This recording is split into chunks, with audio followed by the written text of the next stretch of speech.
To learn more about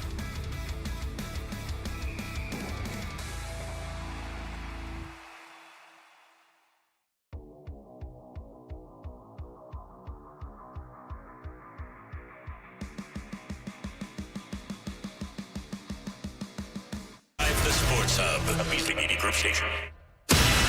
Sports Hub headlines. The Patriots will wrap up their exhibition season tonight with a game in Cleveland against the Browns. Jim Murray and Chris Gasper begin our coverage with Patriots preview at 5 o'clock this afternoon. And then Bob Sosi and Scott Zolak will be reunited for kickoff at 8 here on your flagship radio station for the Patriots, 98.5 The Sports Hub. Starters not expected to play for the Patriots.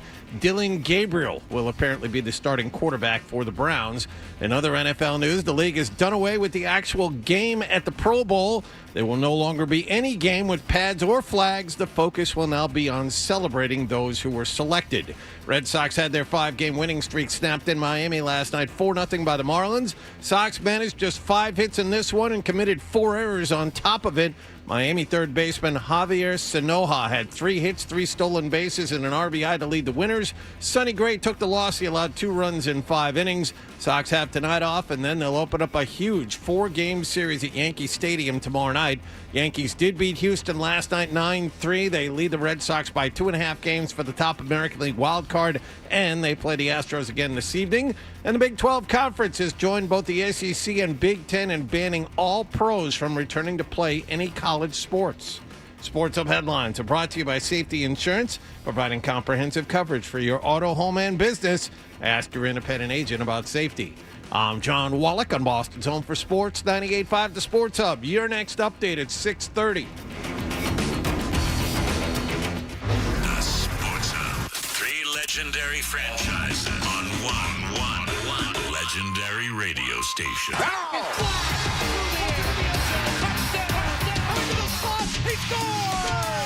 It's the Sports Hub.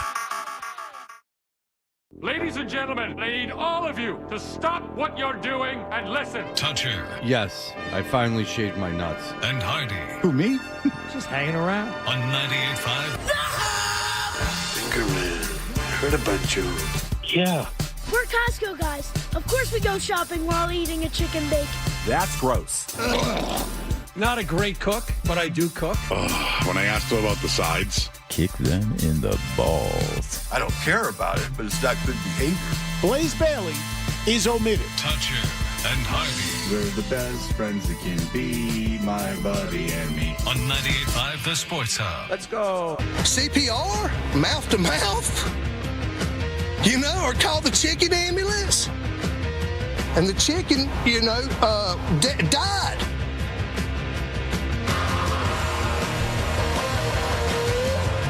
Hey!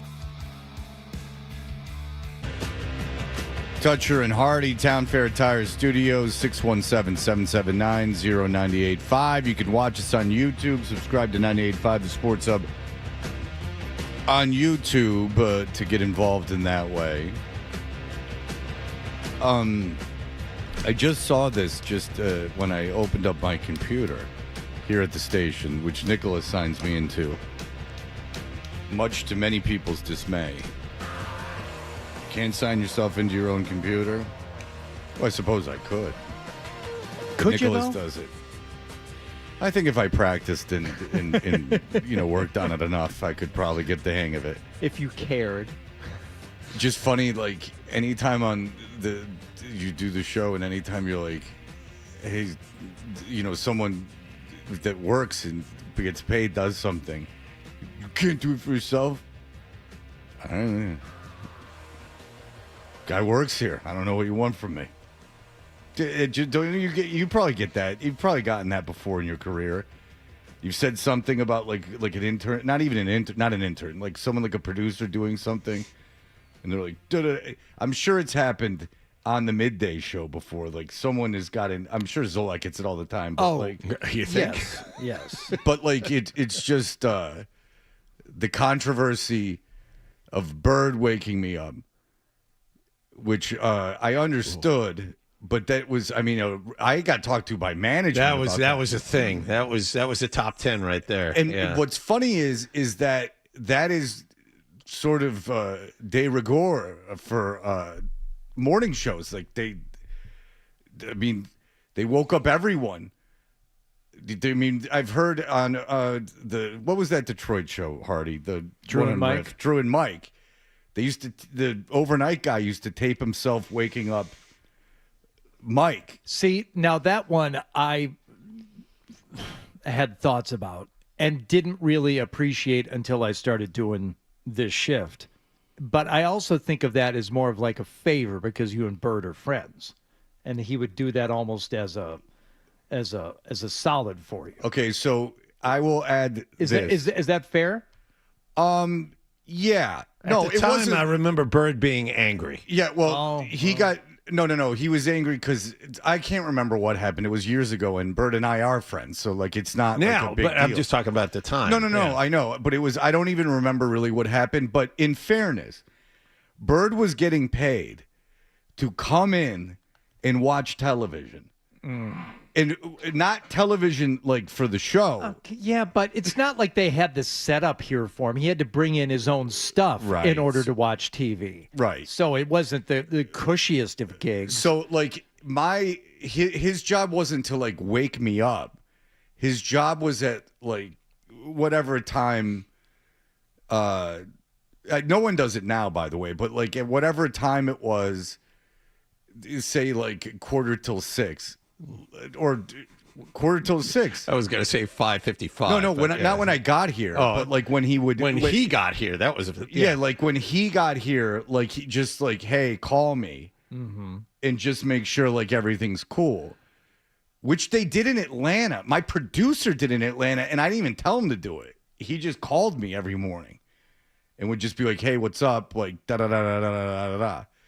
And like I just remember talking every time I get on the freeway, I think of Wally because every time I was on the freeway in Atlanta, Wally would call for years when I did not many years, but for the years I did the morning show there. So anyway, it's just interesting. But I want to read this. What do you think of this? This is just a random thing. A groom text saying he felt unsupported at wedding by our cousin and her family. Okay. This is the text message that this person received. Hey, I just wanted to reach out and thank you again for coming to my wedding, blah, blah, blah, blah, blah, blah, blah. That said, I want to be transparent about something that's been on our minds. We noticed a card from your family had everyone's name on it, but included just $60 total. We spent quite a bit on the time and money on the day, meaningful for all our guests, and clearly asked for contributions toward the honeymoon in place of gifts. Seeing the amount from 5 people, 4 of whom are working adults, was honestly a bit surprising and hurtful. This isn't about putting a price tag on relations, but it's hard not to feel lack of support when something as significant as our wedding is such a minimal acknowledgement in return. Mm-hmm. So here is my feeling on this, is that if 5 people give someone $60 for their wedding, you got to figure cash bar. If there's cash bar, anything goes. Then no gift is required. But if $60, if you give that, you know everyone's talking a bunch of crap about you. It depends, I suppose, on the wedding. But like if you figure that everyone's speaking ill of you anyway, so they're just letting you know that they're talking all this crap about you. I think the phrasing in the length of the text is There's a little... no reason to send the text. If anything else, you find out, oh, here are 5 people that are part of our family that I really don't need to have anything to do with anymore because they're selfish idiots. Okay, good. And it cost you, what would have been something you would have wished to receive for that? $500, okay? It cost you $440 to find out you don't need these people to be a part of your life going forward. That's a bargain. Good. You got off cheap. People are very... Leave it alone. Don't send a text. Don't do anything. My cousins weren't even at... I had... Like, not all my cousins were even at my wedding. I don't even think they were invited. My cousin... The only reason I remember my cousin Philip was there is because he passed out holding the hoopah during the several-hour-long meandering garbage. Is it that hoopah or hopa? Well, I think you can only go hopa if you're really a Jew. I was just in a Jewish wedding. But we there was no rabbi there because my ex-wife was like, "Can we do a Jewish wedding?" I'm like, "I don't care." And it wasn't in a synagogue or anything, and they didn't have a rabbi on the island, so they just got this guy, and we both figured This guy? This guy's kind of got curly hair. He could pass. Yeah, real Seth Rogen looking guy. Cut him loose in the Diamond District, he'd fit right in. New York City. You didn't have to double down on New York City. We all got the Diamond District. Oh, all right, good. But it was the Grand Bahama Island, which at the time was just, well, I don't think it ever really took off, but it was trying. There weren't a lot of people that You're lived trying there. to go no Jews? No, they were trying to build a resident people living there and visiting there. No Jews just happened. But anyway, they didn't have like a synagogue, right, to get a rabbi, and I certainly wasn't going to fly a rabbi in to do the thing. So you would figure, like, we met with the guy, and he's just like some guy. Whatever his qualifications was, he could do weddings, but he wasn't a rabbi. So you figure he would know his place. It went kind of without saying that he would know his place, that he would keep things, if anything, brief. Mm-hmm. Like, neither of us cared at all what he said. Right. Let's make this 8 minutes tops. And again, we wrote our own vows. She wanted us to write our own vows, and I wrote for brevity. Like, everything with these things is brevity. The brevity with your. No one ever went. The best man speech was too short. Like now, if you are this brilliant writer and you can do this thing that brings the house down, you can do like a 5 to 8 minute speech and really like knock it out of the park. But you got the chances of like anyone doing that, anyone doing that are very slim. Very hard to give a one speech at one of these things and not suck. So Right. be quick. That was the best advice I ever So I've got. given at least one best man speech, and I always went, this is going to be 2 minutes long. And I know I did it once. I might have done it another time. People came up to me, and I was like, this kind of sucks, but like, I'm not going to really try. I'm just going to do it quick. I'm going to be nice, and I'm not going to insult anyone because I don't think it's necessary, and I don't think it's necessary to be funny, because no one's paying attention, and people came up to me, and I remember going like, that wasn't very good, and people came up to me and they're like, thank you for like moving things along, Yeah, and I was like, because I believe I did another one. And I did the same thing, but I don't know for sure. It's one of these things with memory. I don't want to lie. But I don't know what your relationship with your. Well, so anyway, this guy went on forever. This guy who was doing the wedding went on forever.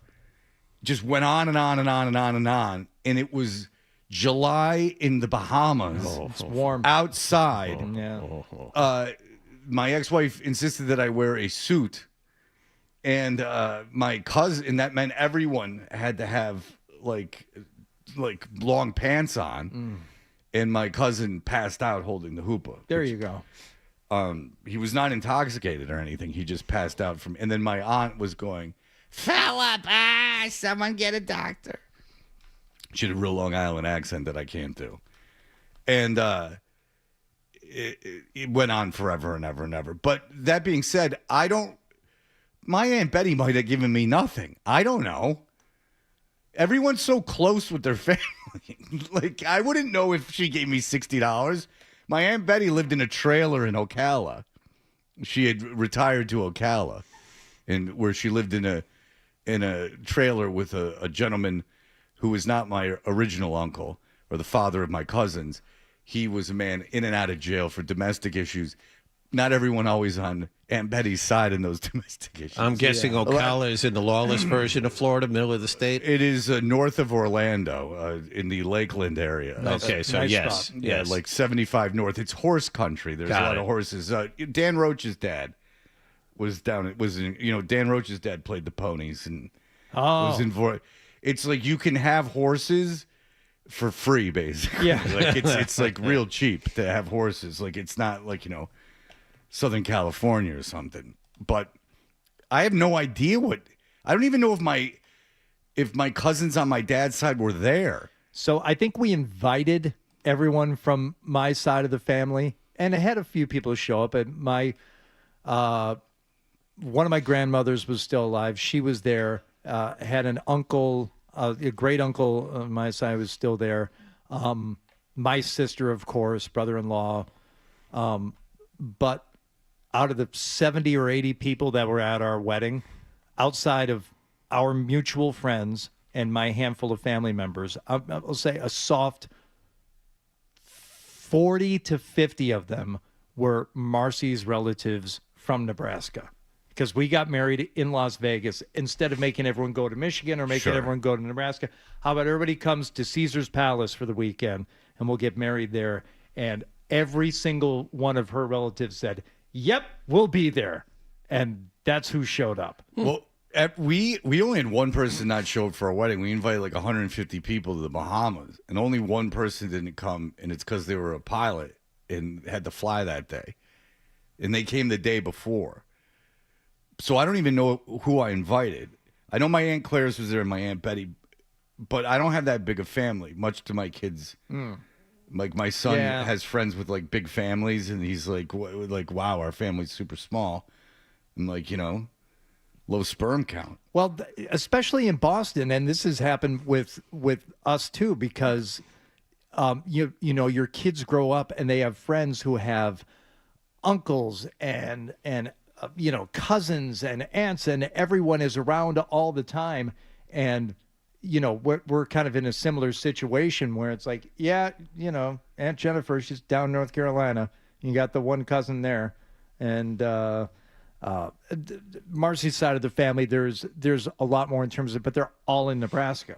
So around here, no, you got Marcy's mom lives here now and has lived here for a long time near us, but that's it. We have one family member close by.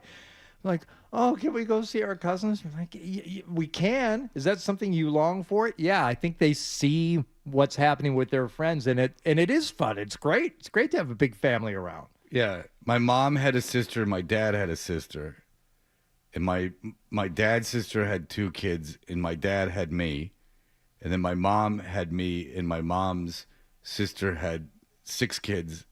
Her first one at 16, but kids didn't have sex back then. Well, you recall that conversation this year with my mother. That's true. That like, when do you think kids started having sex so young? And I said, you recall that your sister had a kid when she was 16, and she goes, yeah, but she was married. And I went, oh, well, Sure. Well, that enough. makes it better. And they stayed married for a very long time, for at least 10 years. And they had those 6 kids. Both of Marcy's younger sisters have kids who now have kids. Which seems... Ooh. Yeah. Ooh. So Or she's no, a great- excuse me, one of Marcy's sisters, but her cousin, I'm thinking of a cousin who is of a similar age. Pretty much all the people who are Marcy's age, and most of them younger, have kids who now have kids. They're grandmothers. Yeah, my cousin Suzanne is like in her 70s, and my mom's 84. So like, yeah, because her older sister was 16 when she had Suzanne. Yeah. So Suzanne, it's obvious, and Suzanne's kids did well. She's got to have grandkids.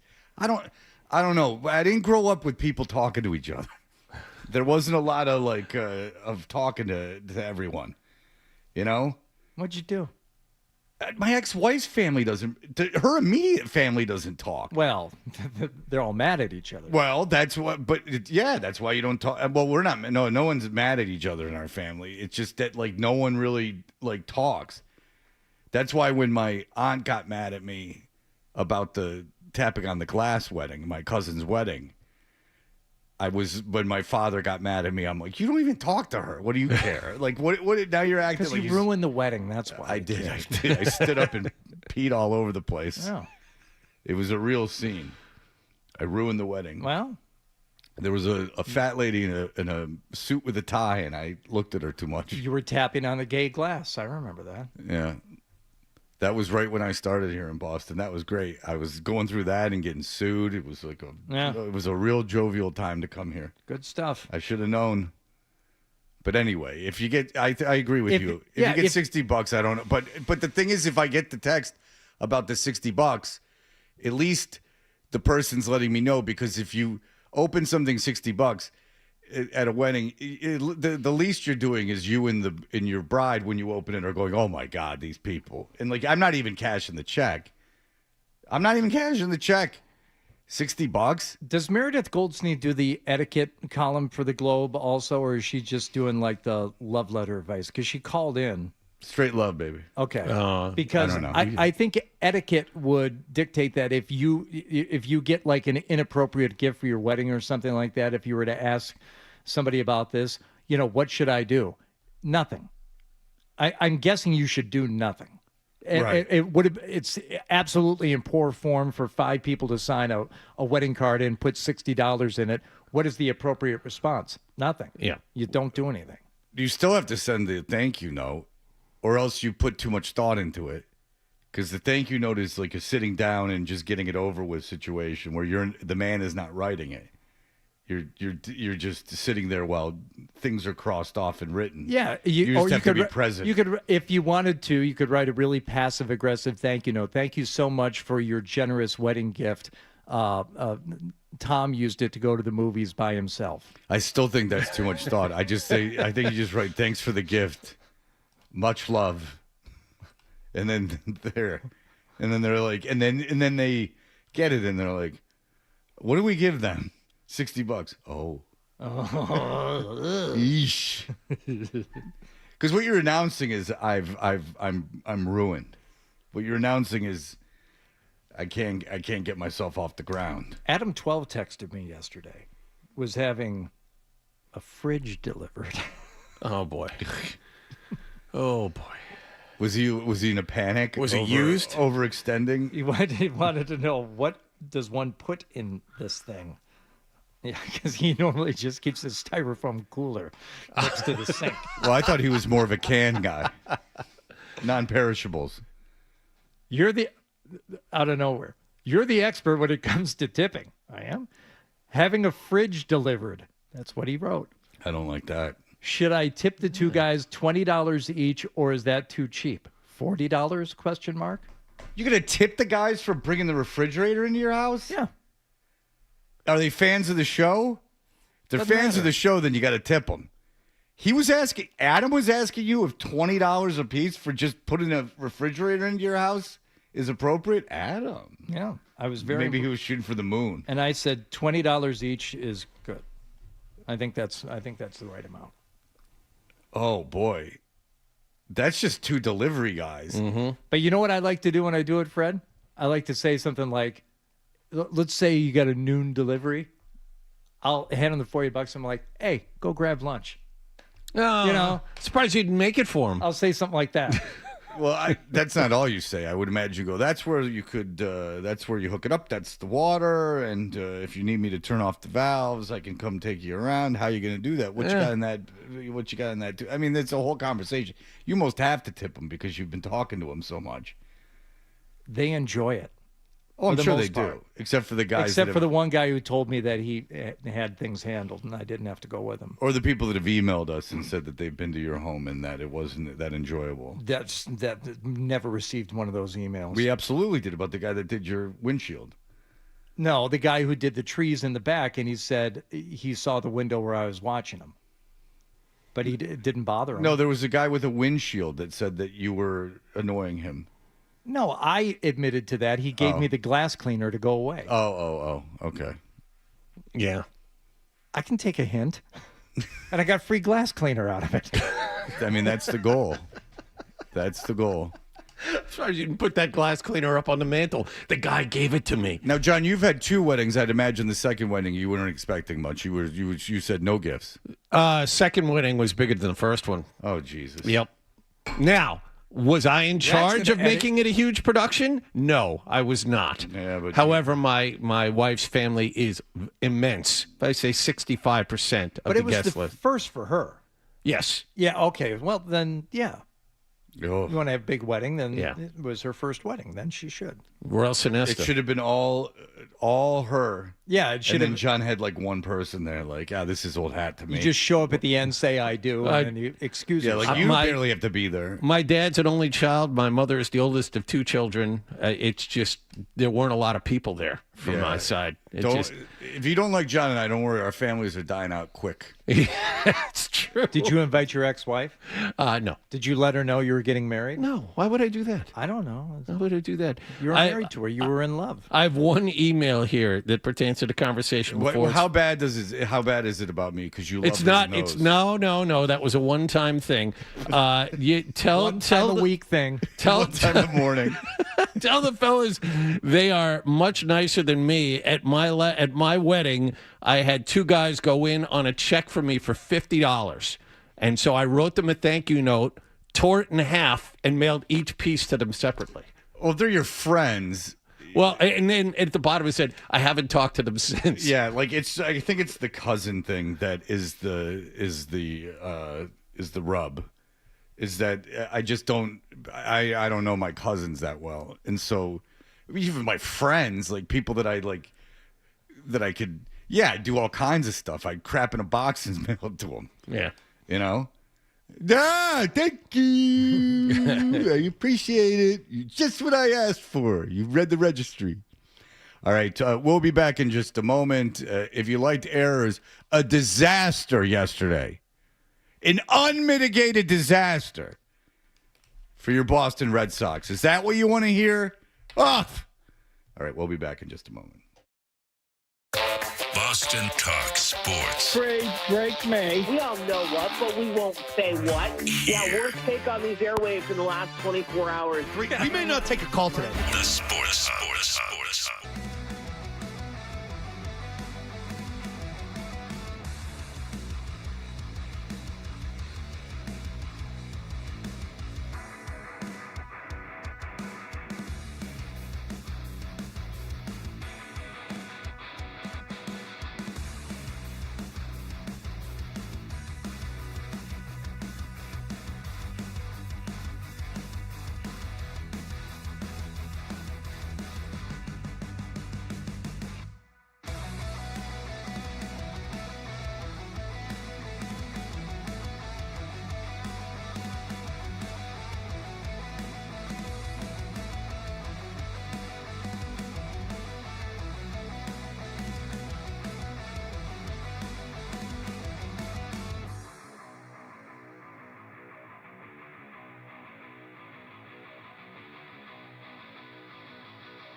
I think you're probably right, though.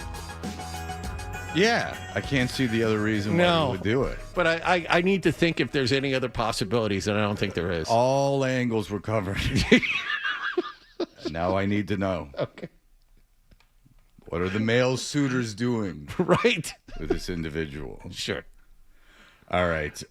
What happened last night's brought to you by Leonard Hair Transplant Associates, where your hair doesn't have to be a game of what happened.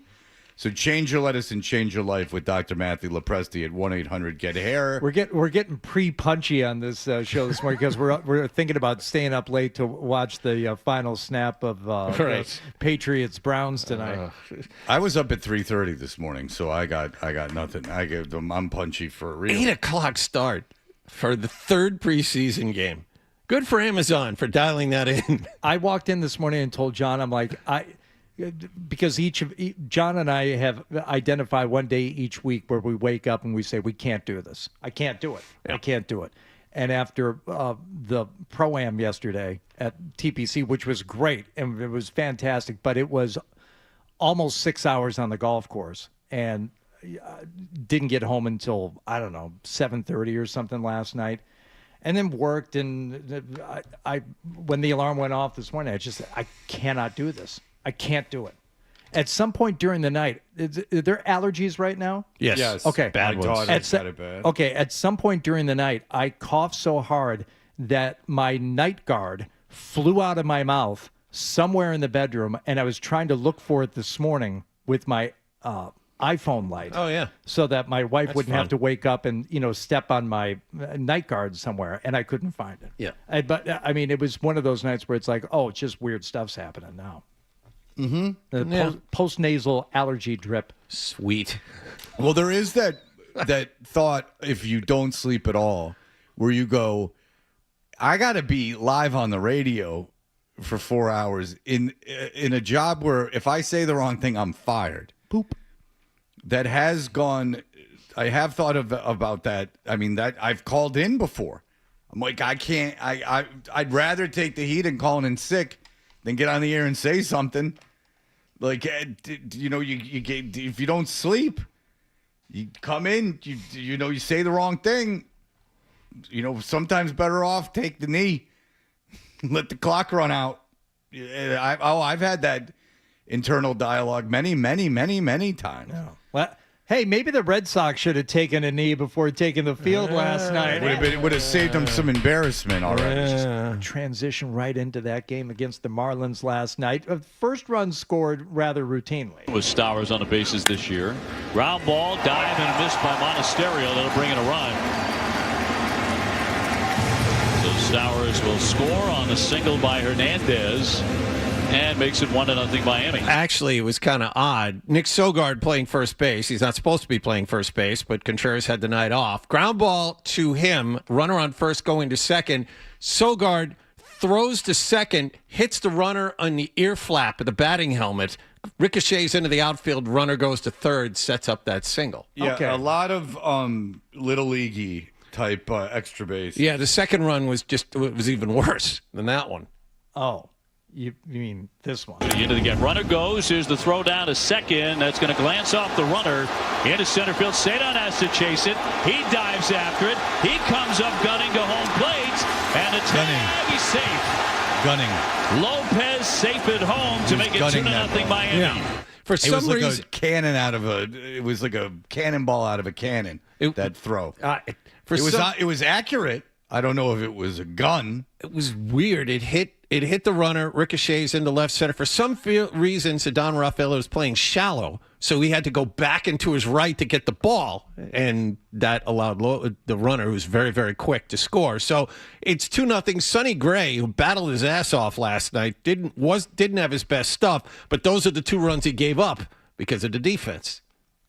That's the thing about Sonny Gray that you knew you were getting, though, is that if he doesn't have his best stuff, he can adjust. Yeah, he gave up 7 hits last night in 5 innings, but only those 2 runs. And I've told you the story before, is that Sonny Gray, he back before ABS, they would ABS, right? He would rely on his sinker, like he would rely on things. He still relies on it, but not not as much because he throws, he doesn't have the velocity.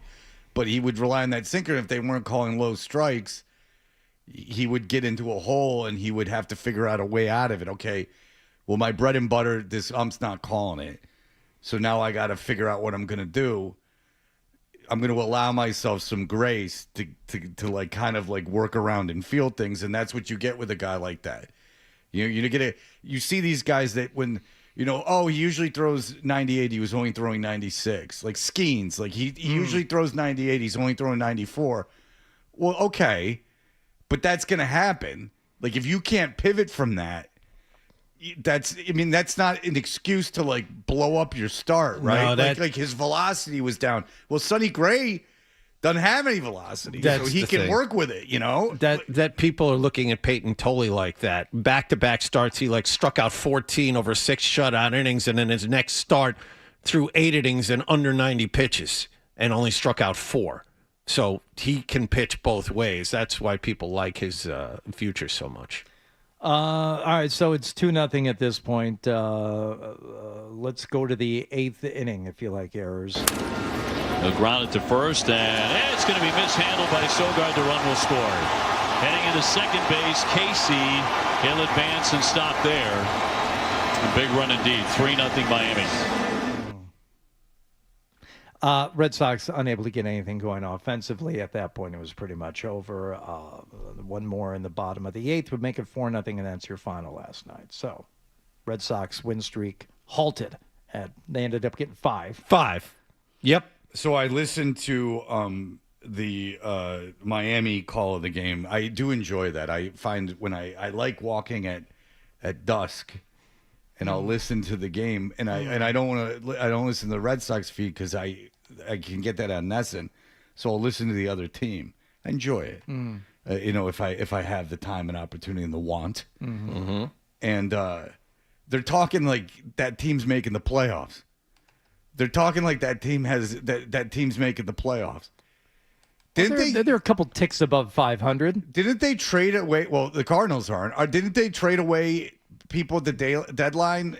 Didn't they trade the big contact guy to the Arise Philly. to Philly, right? Yeah, they did. Yeah, yes. like what are you talking about making the playoffs? Miami's 4 games out of the third wild card. They're not making the playoffs. And Arizona's 3 games in front of them. Miami's not making the playoffs. Anyway, it was Bush League. I didn't care for it. They were decent. That's weird. There was a decent booth for a broadcast that has to have 5 people. Not only is it the Marlins, but you're speaking in English. I mean, I would imagine the Spanish broadcast, right, is half the audience. Got to be. Yeah. So that's 8 people, so you get 4 to your broadcast. They were good, but, it was a little annoying. They're like looking at the rest of the schedule, like looking ahead in the schedule, and you're like, what the hell are you talking about? Hey, Cardinals only 2 games behind them. Yeah, well, the Cardinals, you don't care. Well, that's my point. No one cares about the Jets. No one cares about the Cardinals. But, what I'm saying is a team that has given up, a team that has no playoff aspirations is right behind them. I mean, it's just, Miami's not really good. They're 2 games over 500 with that win last night. When you are relying entirely on young pitching, you can imagine what happens at the end of a season. But anyway, here we are. Inning restrictions and injuries start to crop up, and you have no one to replace anyone, and there you go. So here we are. Day off today for the Red Sox. Yankees play against Houston tonight. They lead the Red Sox by 2.5 games for that top wild card spot, and then the 4-game series starts at Yankee Stadium tomorrow night. Yes, the Yankees won yesterday. The kid became the 3rd Yankee draft pick to hit 40 home runs in a season. Did you know that? It's Mattingly, Judge, and this kid. Rice? Ben Rice. Wow. Are the only 3 Yankee draft picks in history, because I have to imagine there wasn't a draft. Yeah. Because there's other Yankees that have hit 40 home runs. Mm-hmm. They just picked them off the cornfields back in the day. DiMaggio was just a San Francisco kid. If you had the balls to go out west, you could get anyone you wanted. You could get an ugly guy that would get a hot chick any day of the week. And sometimes the player just shows up in the dugout and says, yep, the judge gave me a contract. Where do you want me? On the bench, Hobbs. I don't know where we get these guys. And DiMaggio just looks like a horse trampled me. But here I am with Marilyn Monroe. She'll leave me for even an uglier guy. But here we are. She'll leave me for some ugly playwright nerd. Is that how it was? That the timeline? Well, he would go. She married after him, and that's got to be Miller, right? Because I don't remember. I don't you remember don't. how that went. You were young. Yeah, I used to have a pinup of her in my room. I mean, you had the first Playboy. Yeah, they. Yeah, it has to be Miller because the big sad story is that he would go to her grave and leave flowers, even though she had left them. Huh? Yeah, I think Henry Miller, right? Arthur Miller, not Henry Miller, not Tropic of Cancer. That's where George screwed Jerry. No, Death of a Salesman. DiMaggio was The married. I know. library book was Tropic yeah, of Cancer. yeah. Yes, go ahead. He was married. DiMaggio was married to her for 2 years, and then 1 year after they got divorced, she married Arthur Miller. Yeah, 2-year marriage. That's it. And I've read the story too, where he would put flowers on her grave every year until he died. I thought those kids were going to make it too. She was only married to Arthur Miller for 5 years after that. Well, I would imagine it was difficult to be married to Marilyn Monroe, considering she was banging the Kennedys and everything. But but DiMaggio was an ugly man, like an objectively ugly man. Not attractive at all, like a real ugly face. And there was Marilyn Monroe. That was a real Lyle Lovett situation. It's good. I would say Joe comparison. DiMaggio is as ugly as Lyle Lovett. Yeah. Yeah. And I could understand the appeal of Lyle Lovett too. I was not one of these people that went, oh. But just if you look back, I see the appeal of Lyle Lovett more than I see the appeal of Joe DiMaggio. Well, the story goes that they first met after Lyle had heard from a mutual friend that Julia Roberts, they were vacationing together, and Julia refused to get in the car and go anywhere unless they had Lyle Lovett CDs to listen to, because she was such a fan. He's like, ooh, that's my in. That's how I'm gonna get in. Lyle Lovett's got BDE too with that long face of his. I don't know what that stands for. Big energy. Oh, That is the rumor. Oh yeah, you can tell he's like a very long face and long hands. interesting. So it's this is, I keep a list, and I have a mental list. locked James away. Wood, Milton Berle, Huey Lewis. Huey Lewis, Steve Martin. Oh, I didn't know that. Martin. Is that right? Yes, Didn't know that. Really? That's Yes. kind of surprising. Interesting. Because he's so fey. Yeah, well, apparently he's hung He like plays a the- rhino. So does that mean everyone that plays the banjo is in some way? Roy Clark. So I know Burl Woods, Burl, James Woods, Huey Lewis. These all seem to be Caucasian. Yeah. A Gentile. No, Burl's a Jewish guy. Yeah, I don't know. Those are the three that I know. So next, we will go down the list of celebrities that are rumored to have large penises. Rumored, though. You can't have seen it. No. Okay. These are just rumors, and this is using AI Overview Safe Search. I have the list. We'll talk about it next. Okay, thank you. All right, we'll be back in just a moment. Here are the headlines. Sports Hub headlines. Patriots visit Cleveland tonight for their third and final preseason game of the summer. Jim Murray and Chris Gasper bring you Patriots preview at 5 here on 98.5 The Sports Hub. That'll be followed by kickoff with Bob Sosi and Scott Zolak at 8 o'clock. In other NFL news, the league announced yesterday the Pro Bowl games will no longer exist as of right now. The new focus will be to simply honor those that were chosen for it. And the Red Sox only had 5 hits. They got shut out in Miami last night, 4-0. Caleb Durbin had 2 of the 5 hits for the Red Sox in the loss. They're 2.5 games behind the Yankees for the top wild card spot. They have tonight off, and they open up a 4-game series at the stadium tomorrow night. Sports Hub headlines are brought to you by the Fantasy Spin app. The most exciting way to play daily fantasy, combining the thrill of virtual slots with the skill of drafting your favorite lineup.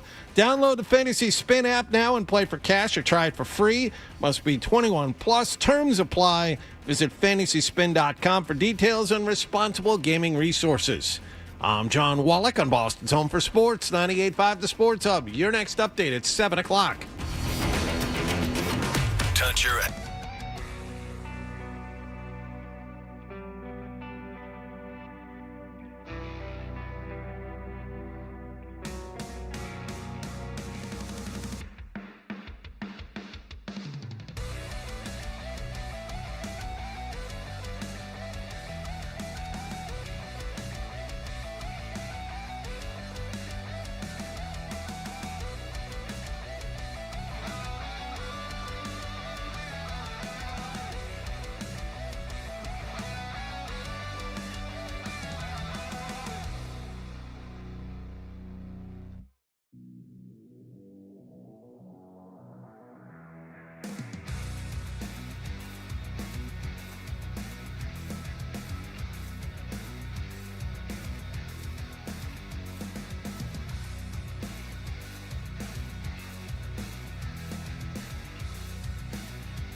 this the Gin Blossoms? Yeah. Follow You Down. This is from their third album. Congratulations, I'm sorry.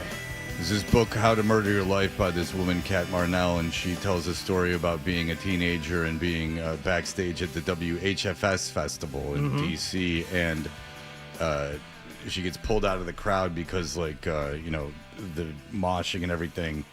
And she goes, I don't feel well. So they put her in this tent, and she sees Gwen Stefani and throws her arms around her, and then Pat Smear takes a liking to her, like not in a weird way, and like very nice to her. And she says, and I saw da da da da da da da.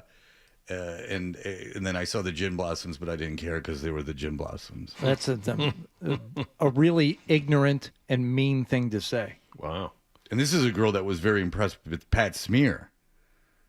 I can understand being impressed with Pat Smear, but until you've seen a Gin Blossoms show, then you really don't know. It wasn't even about their music. It was just about their looks. Whatever. You know? I don't care. I love them. Celebrate the entire catalog. Couple of housekeeping things here. Kyle, the tree guy, texted me, you never bothered me, kind sir. It was an honor to work with you. Not for, with. Because, as you'll remember, there was a piece of equipment that was left behind that I had to go retrieve from the woods, untie this big thing, this block and tackle pulley device, and left on the front porch for him, which he picked up at a later date. This is one of those things in life that you are assuming is getting a lot more focus in people's minds than is. What? It's like a fun thing that you bother workers, but I think to you, when we mention it, it sticks to you like the audience is all, and John and I in the audience are all, kind of like wallowing in the thoughts. Well, you're obsessed with me, so I just want to see the man happy. You feel the need to kind of justify yourself, and then it's like, we weren't thinking about it. It's different for me because Hardy just goes through life angry at everyone. It's good to see his face light up occasionally, and this is one of those rare times. Well, my face lit up when I read this list of from the New York Post of the Hollywood's big D list. Bill Hader apparently is on the D list now for the BDE. I don't like when friendly comedians have that gift. Pete Davidson. Yeah. Well documented. Well, he talks about it, which is very gauche. Liam Neeson apparently has gotten the. They're throwing it around a lot. Now I want to know what the parameters are. Because Milton Berle, Milton Berle's like a legend. It seems a lot less special if you just name it. You know what I'm saying? Yeah, then it just seems odd. Like a list of groupies. Throwing Hader in there. I mean, how many women has he had sex with? Janice Dickinson boldly claimed Taken star Liam Neeson had the biggest penis of any man alive. The former supermodel doubled down on her claim, telling Star Magazine in 2011 it was like an Evian bottle fell out of his pants. And then Janice Dickinson... I know that name from her sad life post-modeling career, where she went around talking to the New York Post about anything that could get her in the paper. Oh, there's that. Judi Dench told the Daily Star in 2006 that she caught sight of Daniel Craig's penis while on the set of their first Bond movie, and she said, quote, "It was an absolute monster. Maybe I shouldn't have said that. How uncouth of me." Is that real? Dame Judi Dench? Is Yes. she sassy like that? Oh, yeah. Apparently she is, She's ribald? Yes. And then the Victoria Beckham has talked about David Beckham's one, and it said it's like a tractor exhaust pipe. So I like that's good because she's like a tornado. Now, none of these none of these really, make me jealous or anything until you hear from one Charlize Theron, as our old engineer Wayne used to insist her name be pronounced. Bobby Poor. She's from South Africa, and her name is pronounced Theron. Right. Okay. All right, Yeah. Wayne. Charlize Theron spoke about her Prometheus co-star Michael Fassbender and said, in reference to his penis, "I'm available to work with it at any time."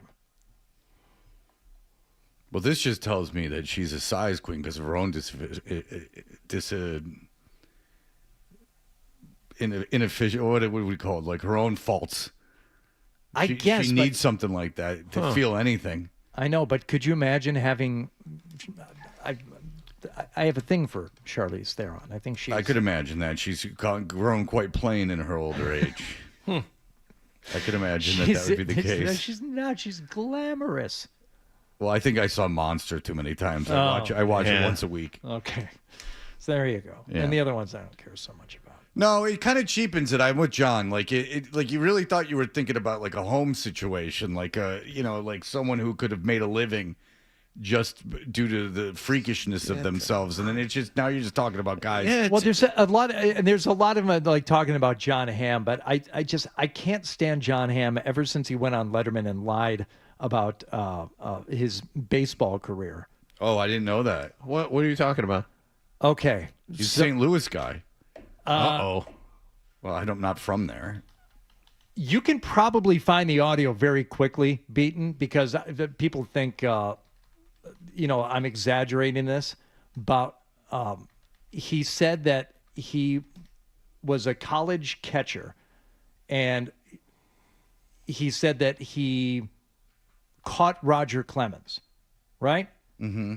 And that he said Clemens famously went to Texas in the early 80s. Right. And so it's saying like, oh, I thought I was pretty good and I was a catcher, and that he said, there's a guy who was, at A&M. Is that where he was? No, he went to Texas. Texas. So he goes, oh yeah, and John Hamm, tried playing baseball. There was something he said. There's a guy there named Roger Clemens, and it's like you catch his fastball. It's like, ow, I can't do that. So I kind of gave it up, and then like 4 seconds of online sleuthing determined that they weren't there at the same time, and he never caught Roger Clemens. Okay, well, I can do this. I could prove it without even any sleuthing.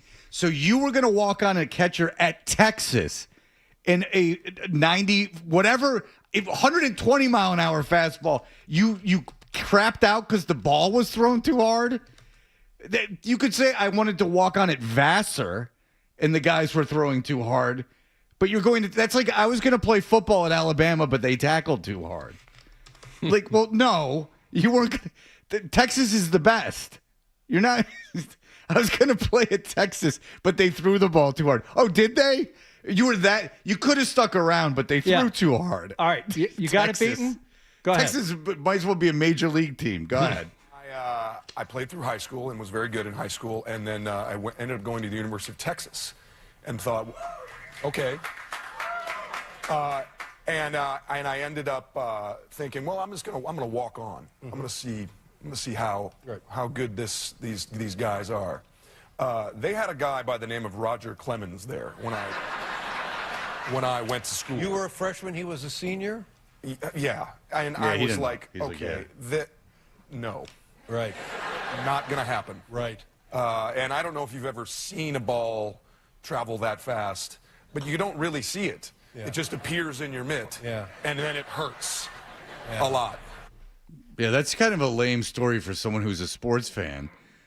Like, he's a self-proclaimed, like, big baseball fan. Like, you were going to walk on at Texas, and then you were surprised how hard they threw as a catcher? And he doesn't come out and say that, I caught Roger Clemens and was scared of it, but that is the inference. That is the strong implication. Oh, that is, I would say, the story. The story was that he went to go catch Roger Clemens, and he threw too hard. Right. Because I got news for you. Everyone throws that hard at Texas. It's not like Clemens. Clemens is a great pitcher, but it's not like Clemens. I bet you there was 5 guys at Texas that threw that hard. What's wrong with you? Come on. You're a catcher? You're going to catch? You couldn't get. What were they throwing in high school? Boy, oh boy. Yeah. All right. Now it's funny because everyone in high school throws as hard as Roger Clemens did back then. That kid Bamella, who wound up getting drafted, that was where he was going to go. Yeah. Well, yeah, he was going to go until they gave him first-round money for being a later pick. All right, we'll be back in just a moment. Stay tuned for more Toucher and Hardy on the Sports Hub. Hey, it's Wallach. You know this. Football season's almost here. So if you're making your picks every week, Fanatics Sportsbook is the place to do it. If your quarterback, running back, receiver, or even a defensive player goes down in the first half,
Boston All the way Celtics. 3, and he hits it. WBZ-FM and HD Boston 98.5. The Sports Hub.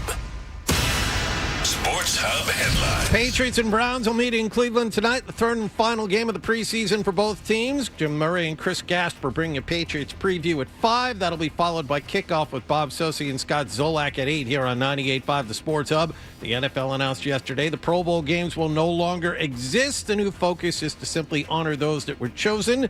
And for the Red Sox, they lost in Miami last night 4-0 to the Marlins, ending their 5-game winning streak. Sonny Gray wasn't bad. He allowed 2 runs in 5 innings, but the defense behind him didn't help at all for Chad Tracy. I thought he was okay. I mean, he got behind some counts more than often. They drug some at-bats out. The first 2 runs, obviously one was on ball hits the helmet and kicks into left. They end up with a runner on third there, and they hit one through a drawn in infield. And the other one, Rafa's there to back it up. It hits the runner and goes into left center, and he's able. So it's kind of some unlucky runs. Sox 5-game winning streak is gone. They have tonight off. They'll visit the Yankees tomorrow night. Sports Hub headlines are brought to you by the Colossal Lobster Rolls at the 99, made with tender North Atlantic lobster with fries and coleslaw, served hot buttered or with just the right amount of mayo and celery. You gotta love the 9s. I'm John Wallach on Boston's Home for Sports, 98.5 The Sports Hub. Your next update at 7:30.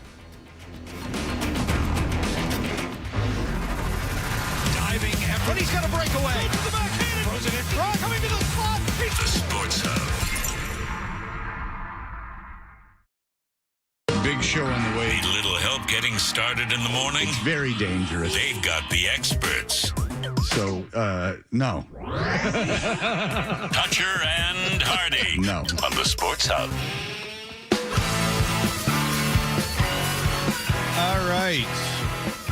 This song by the Hold Steady, Girls Go for Status, is because we're going to talk about Bill Belichick, who's week 0 in very exciting college football. College football that I heard even Joe Murray yesterday talk about being very close to at a disaster point. Not positive how much college football can survive as the number 2 sport in the country. With the current situation going on. Again, the SEC and the Big Ten, very large penalties for taking kids that have been in the NFL and putting them back on teams. LSU abstaining from the vote. Big 12, by the way, right behind them now. Big Okay. 12 voted yesterday to double down on. Well, didn't Texas Tech say they were taking a kid? Was it, or no, it's... Texas Tech was taking a kid. It was Castellanos, the former BC quarterback who didn't get drafted, tried out, I think, or entered the NFL draft, didn't get drafted, and is now trying to go back to school, but this ruling will stop that. Oh, the small kid with no arm. Yes, that kid. He could not get into the NFL. That's shocking.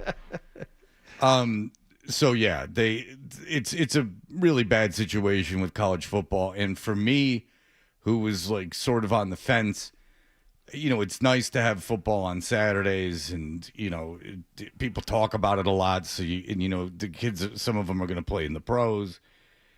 And we were talking about this off the air. Like you had. Even though Woody Hayes and Bo Schembechler, by all accounts, were not great guys and were kind of fraudulent pieces of garbage in a lot of ways. They're mean. Yeah, and also, I don't think they lived up to these, reputations of being leaders of men often. But, I mean, who does? But at least there was that idea that, you were your program was above any individual. Your program was above any kind, at the end of the day, it was the program that meant the most, the legacy of the program. There was this ideal that you had to live up to. Yeah. And it was with a wink and a smile, and you figured the kids that they did workarounds for getting kids into school and things like that. But you could live with it because at least the talk was, oh well, this is a Michigan situation, this is an Ohio State situation. LSU is just, when Lane Kiffin goes well, everyone else is going to do this, so we're going to do it. This is what we all do now. There's not even lip service paid to keeping some sort of ethics or standard of your organization. There's nothing. Nope. Just as long as at the end of the day, it doesn't guarantee anything, but as long as at the end of the day, we can get a kid that's all that really matters. Like at the end of the day, as long as like I make money, that's all that matters. There, just even if you don't mean it, just say it. Like it doesn't matter for institutions or businesses or people anymore to even have an outward kind of an outward appearance of having any kind of ethical standard. It just doesn't matter. Even if you were to say something along the lines of, I don't feel great about this, but this is the world that we're living in now. And this is that's the perfect way to say it, This Hardy. is- The perfect way to say it is that I'm not going to do it. That I don't care what other people do. Because getting Castellanos on your team isn't the difference between winning a national championship. He was going to be the backup quarterback, right. by the way. So it's not like a real hard stand to take. Like, I'm not going to take a linebacker, like one kid from one class. But that sets a precedent. And if there is a player that comes, if this, were to remain, an option for teams and, you can't then go back on your stand. Why not? It's the same. I mean, you could do whatever you want. Like, that's kind of the thing is that, first of all, I don't think it's that hard a line to draw in a sand. I think our standards are just so low. Like, I mean, you could go like, oh, well, this politician made all this money. And then you're like, yeah, but I mean, you do it too. Okay, well, I'm not the politician. But these guys aren't just running programs, for their own that they created. They're still serving, the school and the alumni and everyone else. And I would say for the most part, they don't care. They want the players. I know, and that's the problem, is that I would think as an alumni of a college that, it's fun when your team wins, but I still want my college not to be an effing joke. Like LSU's a joke. Again, 99.999% of the people that go to LSU are not involved in the football team. And so you get out of that school and it's like, well, your school's just a clown show. At least have a school. Well, okay, so let's pose this, and we have kind of danced around it with Bert, but when he's here tomorrow, let's ask him, because he is the prime example of somebody who just went to school, didn't play, didn't have any official involvement with the program, but now is connected to it in a way. Yep. Like, all right, so he's the type of fan alumni that you would have to answer to, and like what he would feel about it. I would think that the kind of fan that I'm most paying attention to is you, not John and I. We didn't go to schools. But I'm not raising my voice. No, but you're the kind of fan that I want. You went to a big football school, Michigan State. You aren't. Bert's like on another planet. Like of course Bert just wants to win. Bert, and by the way, Bert doesn't have any money to give them. He's just poking around and doing stuff. But they're going to have to answer in some way to Bert. They're never going to have to answer to me. Right, but you always had to answer to boosters and stuff. And at the time, the boosters wanted at least a semblance of the idea that they weren't giving you money to cheat. Like there was at least a thing of like, we don't want you to know we're cheating. Like we are giving the outward appearance. It's just that everything is devolved into like there's not even you don't even have to pretend. Or ethics. You don't or standard or reputation. Yeah. Like none of it matters anymore in anything. It doesn't matter. Music. Well, I'm going to use it like producers who've made hundreds of millions of dollars in music. Like, yeah, I'm just going to use AI. It's cool. Like the Flaming Lips guy. Like whatever makes money. Well, wait a second. No. So now you just come out and say whatever makes money. Like money is all that matters. It's all that matters. And we're supposed to consume it. Mm-hmm. We're supposed to consume something where there's no standard except for that person to make money. Okay, great. So I might as well have a web feed of you just counting dollars. That's all the entertainment is. Ben had money. Right. Yep. Bring it back to college football. Of course. The better athletes you get, the more successful you are. A new facility, you can build a new facility. You can attract more football players. It's cyclical. I mean, it's circular. Sorry. No, I understand that. I understand cyclical. I understand the football team is an effective way to get students too, but there is like a tipping point where you gotta. If you go to the school, you got to be like, all right, I'm stopping all this. This is nonsense. What am I rooting for anymore? I'm rooting for a watered down, a drenched version, a sloppy steaks version of the NFL. I think that's secondary in most athletic administrations' eyes. They see college football, and you know this is the biggest, obviously not, John. Biggest money maker there is in colleges, but obviously not, because they're getting together as conferences and saying, like, we can't do this and survive. They know it's getting so bad that it's bad for them, and I agree. Like, they want to make money, and that's all they care about. But when they're going, we have to police ourselves because things are so out of control. They're not doing it. They're doing it because they know that they are at a point where they're not going to make any money. For the SEC to do this is a major step in the other direction, because the SEC has been lawless for a long period of time. Yeah, but they even realize how bad Well, this that's is. what I'm saying. Well, if anyone should be thriving in this quasi-professional kind of atmosphere that we're in terms of college football, it should be Bill Belichick. The greatest football coach in history, correct? We'll have to get back to this at some point, because there's another angle on this with the NCAA and not just the conferences that I want to ask you about, but we can do it later. Oh, go ahead, Doug. Well, there's two ways of thinking on this. That the NCAA has been like negligent in not coming up with some kind of overreaching policy and putting out the edict and saying that this is what should happen. The other school of thought is that the NCAA was just waiting for, especially some of these crybaby lawless conferences, to come to the realization on their own and saying, see, we didn't have to put it out there. At some point, we knew it was going to reach a tipping point, and we would allow them to police themselves. I don't think the NCAA is that smart. Well, by the way, the kid from out that wanted to go to LSU, there's talk of him going to a Baton Rouge court, asking for an injunction, getting it, and being able to play. And there's also people now in the media that I'm hearing pivot to, it's not that big a deal, it's just one class. It's just one class of kids. But yeah, I could at least grant it some thought and like some consideration that Charlie Baker or whoever's in charge of the NCAA technically, I think it's Charlie Baker, yes, was sitting in a room somewhere and saying, like, look at this mess. It's like, what do we do? And he's like, how about this? We do nothing.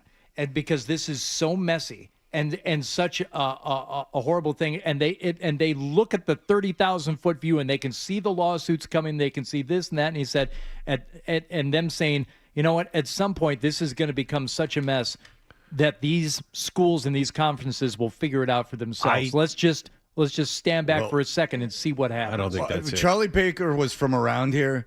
Obviously, he's got a lot of people still around here that know him. Chucky Bakes. I understand that Charlie Baker had no idea what he was getting into and that it was way worse than he ever imagined. Oh, you thought it was going to be a cush, just high-paying gig? No, I think Charlie Baker, from everyone I know that knows him, they have a lot of respect for him. They think he's really smart. And then he walked into something and he went, oh, no, this is not good. I don't think this is no fun. Like, this is like, no, I don't think he thought it was a cush gig. I think he's a smart, good man. That's what I've heard. I know people that are friends with him and, or at least claim to be. What do I know? I'm not hanging out with him, but I've heard nothing but good things about the guy. And also, though, that like I can't remember what they all told me, but like all these reasons that it's just like there's nothing like it's all screwed and there's really nothing you can do, and everyone's calling on them to do something, and every time they do something, there's some hillbilly judge, sweating in a courtroom, also fanning himself, putting an injunction on it, so it doesn't matter. That's just it. I mean, what the NCAA has done is got themselves out of the way of multiple lawsuits. Now the lawsuits will be directed at the conferences. That's the difference here. I don't know if that was intentional or not, but that's all this is. And also, what were they going to do about the athletes getting paid? They sued. The Supreme Court ruled on it, and there's nothing you can do about it. So the athletes are getting paid, but then they try to enforce any kind of standards, and they get sued out. From what I hear, is what the schools need is for the kids to unionize, and then they can do things as a collective, and then they can kind of set parameters like all these other collectively bargain, yes, right, like all these other organizations can do. But I guess it's a real difficult thing to get a ever evolving and changing group of people to unionize. It's very difficult from all over the country. All right, Bill Belichick, week 0 for the NCAA, I believe, is this weekend or next weekend. They're playing TCU over in Ireland. Over in Ireland, of course, everyone, Texas Christian and North Carolina, big Irish schools, of course, a lot of representation of over there, and the big fans of both institutions in Ireland. And Paul Feinbaum, whose show I've been on, not as a caller, but as a guest on Zoom. Paul Feinbaum, he had this to say about our friend Bill Belichick. I'm pulling for Deion because he's a change agent, and he's done so many good things, and he's also battling a very difficult illness, and he's hoping to overcome it.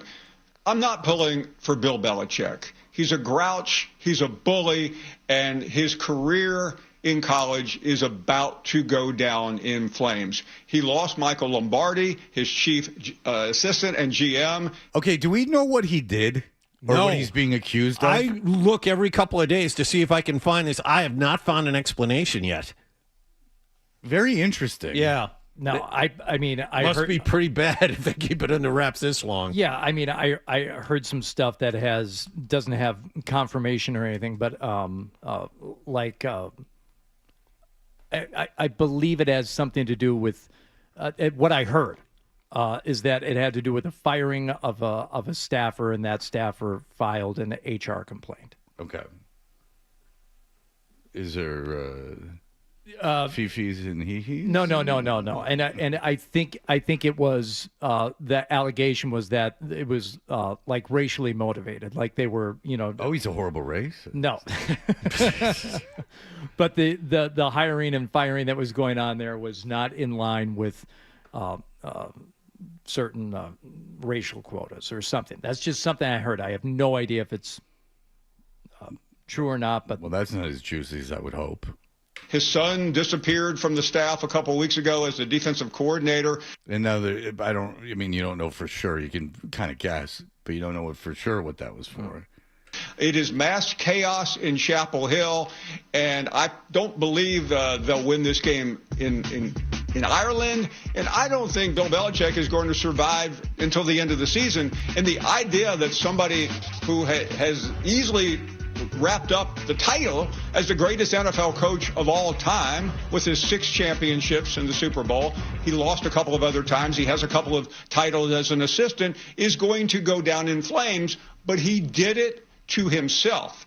He couldn't accept that nobody in the NFL wanted him anymore. And because he is Bill Belichick and he knows more than anybody, even though we all now know that it was Tom Brady who led him to all those Super Bowl championships. Brady proved that the second he got out of there. Bill Belichick had to find a university that would offer him a job, and he would show the world that he is the greatest coach of all time. Instead, he's proven to be a disaster. He's one of the worst college football coaches in a short period of time I have ever seen, and I see no way this is going to be a successful landing or ending for Belichick. And that's the funny thing right there, is he's one of the worst college coaches in the short term that he's ever seen. And that's Paul Feinbaum, who broadcasts from Birmingham, Alabama by choice, a town I was in this summer, and no place you want to be. And he's there by choice because so he knows what he's talking about. College football not going anywhere in Birmingham, Alabama. It'll stay right where it is. They like it. But Bill Belichick, the worst coach he's ever seen in college football in the short term. That is wonderful. And by the way, if he was at all even a decent, halfway decent human being, everything is prefaced with what a dick he is, which again is a nice lesson that no matter how successful you are, you're gonna get your comeuppance one day. One day it's gonna come. Hubris and ego and treating people like crap is gonna get you. Gonna nip you in the bud. I love it. So I just wanted to play that. It was a nice encapsulation, though, especially with the Brady part, who proved that the moment he left Bill Belichick, it wasn't all about Bill. It's just funny when people get upset about that, and you're like, well, I mean, if you're going by quantifiable measures, I mean, he went and won a Super Bowl literally the year he left, and then they never won another Super Bowl, meaning Tampa. Like when he retired, then that was it for Tampa. He was the reason that they won that Super Bowl. You wouldn't argue that. Like if they don't have Tom Brady, they don't win that Super Bowl. No, it's inarguable. Right. But you would be making the same argument about New England. It's just like when people dismiss that notion, because you could do the thought exercise of I don't want to get into it, but the first three, obviously Bill Belichick major hand, and maybe not so much the second three. First three, absolutely. Bill Belichick had a major hand. Maybe the power shifted, and maybe that's when his ego caught up to him, and maybe that's when he started thinking he was smarter than he actually was, and maybe that's when the drafting got really bad and the personnel moves got really bad, and he started, his idea of playing 4D chess was really just his hubris and his lack of intelligence kind of catching up to him. I think that's a fair exercise, is that when Bill Belichick was a little humble, like a little bit, maybe had an idea that of maybe leaning on some other people and doing things that way, maybe trying a little harder, he put together that program, and then when that had success, he started to go, oh, I know everything and I can get away with anything. And you add up a bunch of crap drafts, you add up a bunch of not very smart personnel moves, and then all of a sudden, there were years when I was on the air where Tom Brady was throwing to, cornerbacks. Like he was throwing to guys that they were shifted positions. And I can win with anything. Well, you can't. You can't. I mean, if I don't know, you could do a million things. I mean, that team could have been just like insane. I mean, I don't know, forget it. I mean, you scored 13 points against. Forget it. All right, we'll be back in. You get Moss for 1 year, you go 16-0, and then you think maybe if we did this again, we could be really good. We got a really good player. So many thoughts rushing toward only one opening. I understand. They got Moss in first play from scrimmage. It's like a 90-yard touchdown. You're like, oh! You really need to be where I am watching you try and work your way through this. If we got Moss maybe a few years earlier, who could have known? All right, we'll be back in just a moment. More Toucher and Hardy on the way on the Sports Hub.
at McDonald's. Price and participation may vary. Tonight, the Patriots wrap up their preseason in Cleveland against the Browns. Got Williams with separation, and he drops it in. Away to the 20, to the 10, to the end zone. Touchdown, Patriots. Pre-game starts at 5 p.m. with Jim Murray and Chris Gasper. Kickoff with Bob and Zoe is at 8. Where's back, fires down the right side, makes the catch. Touchdown, Patriots. One more before the real games begin. The Safety Insurance 98.5, the Sports Hub Patriots Radio Network. Your home for every Patriots game. 98.5, the Sports Hub. When it comes to the show, Hardy thinks the same way you do. Nothing happened. He's got the same questions. Where is the story? And the same opinions. Boring. And he's back with Fred on the Sports Hub. Kayshon Boutte, his forte is the deep ball, had 33 catches. On 46 targets. He caught most everything thrown to him. 33 catches. We're talking about this guy is so... Oh. I don't know what that noise was at the end of that. Yeah. There was a wheeze. There was a wheeze. Was that you wheezing, Chris? No. No, I don't think so. Oh, I thought you were squealing with delight being on the show. No, I have hey, no... Fred, is it... Fred, the Rock and Roll Hall of Fame's right around the corner here in the games tonight. Is it worth spending like $30 going? No. No. I can answer that too. No, it's not. Okay. I wouldn't know because I stayed right around the corner, like next to the Rock and Roll Hall of Fame, and didn't go in. I don't know. If you got time to kill, the game's not till 8. I'd go in. I would go. I've never been, but I would go. I mean, I was drinking at the time, so I just went out and drank. I looked at the admission price. I'm like, come on. I'm not walking down those stairs. But Chris has to. Well, he said it's $30. Chris has to work tonight, so I'd go. Let me know how it is. They have a thing with the old DJs that apparently you can touch it. So at least you can get Arthur P going, baby. Well, I think there's a BCN thing there too. I'm sure there is. Yeah. I mean, there's probably Riff and BCN. Yeah, I'm sure it's. I would go. Yeah. I would go. Okay, I'll check it out. I mean, if Eddie Trunk. I mean, you could at least go there and flame it, spray paint Trunk. He doesn't even know what I'm talking about, but nonetheless. No, I know Eddie Trunk. I know. Yeah, he don't care for the Rock and Roll Hall of Fame. It's gotten too black. In his opinion, it's a problem. He doesn't like this trip called Queest. He pronounces it like this. Says like you can't pronounce it. All right. John, what was this report you just saw? Let's talk to guys with the team every day, a well-respected journalist. Christopher Price, I'm seeing online, and stop me if I'm wrong, the aggregators have put together a report that says Christian Gonzalez is closing on a contract extension with the New England Patriots. Have you heard anything about this? No, because Gonzalez, for a couple of reasons. Not the least of which Gonzalez keeps his inner circle very, very tight. There is no sourced material. Friends, trainers, whatever the case may be, are all under direct orders from him not to say anything at all. And so it's very, very hard to understand what's going on with the contract. I'll say this. I've been relatively optimistic all summer that something's going to get done. I thought his comments the other day weren't great, but I still believe that something will get done between now and the start of the regular season. Okay, and if not, does it become messy? If not, what is the consequence of not signing him, in your opinion?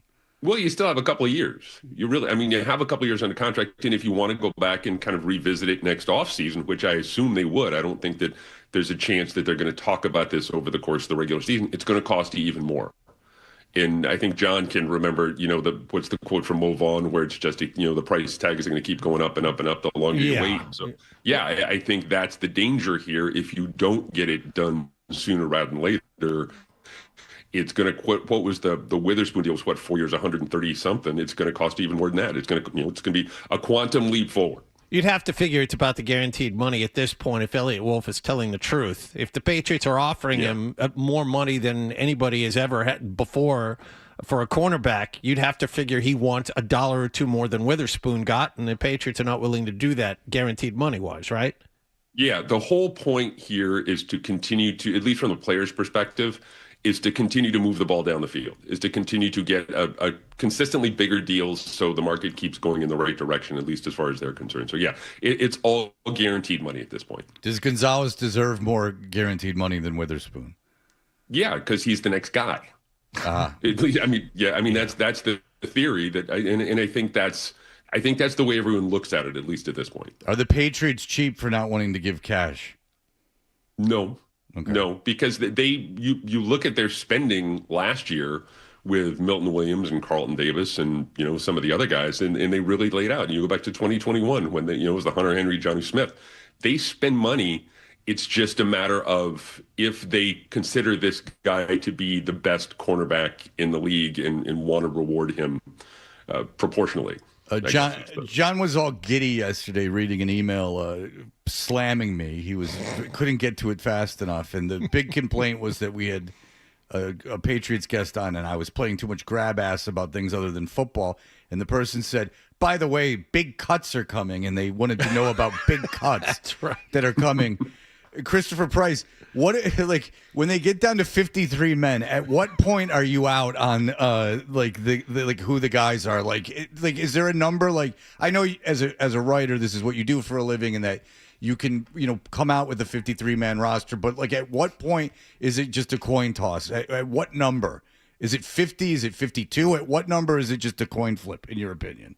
That's a good question. You're probably looking at between 5 and 8 guys who are question marks at this point. This roster is really set. I know that people have questions about depth and there are concerns there, and I do think there's some genuine concerns at some areas of need.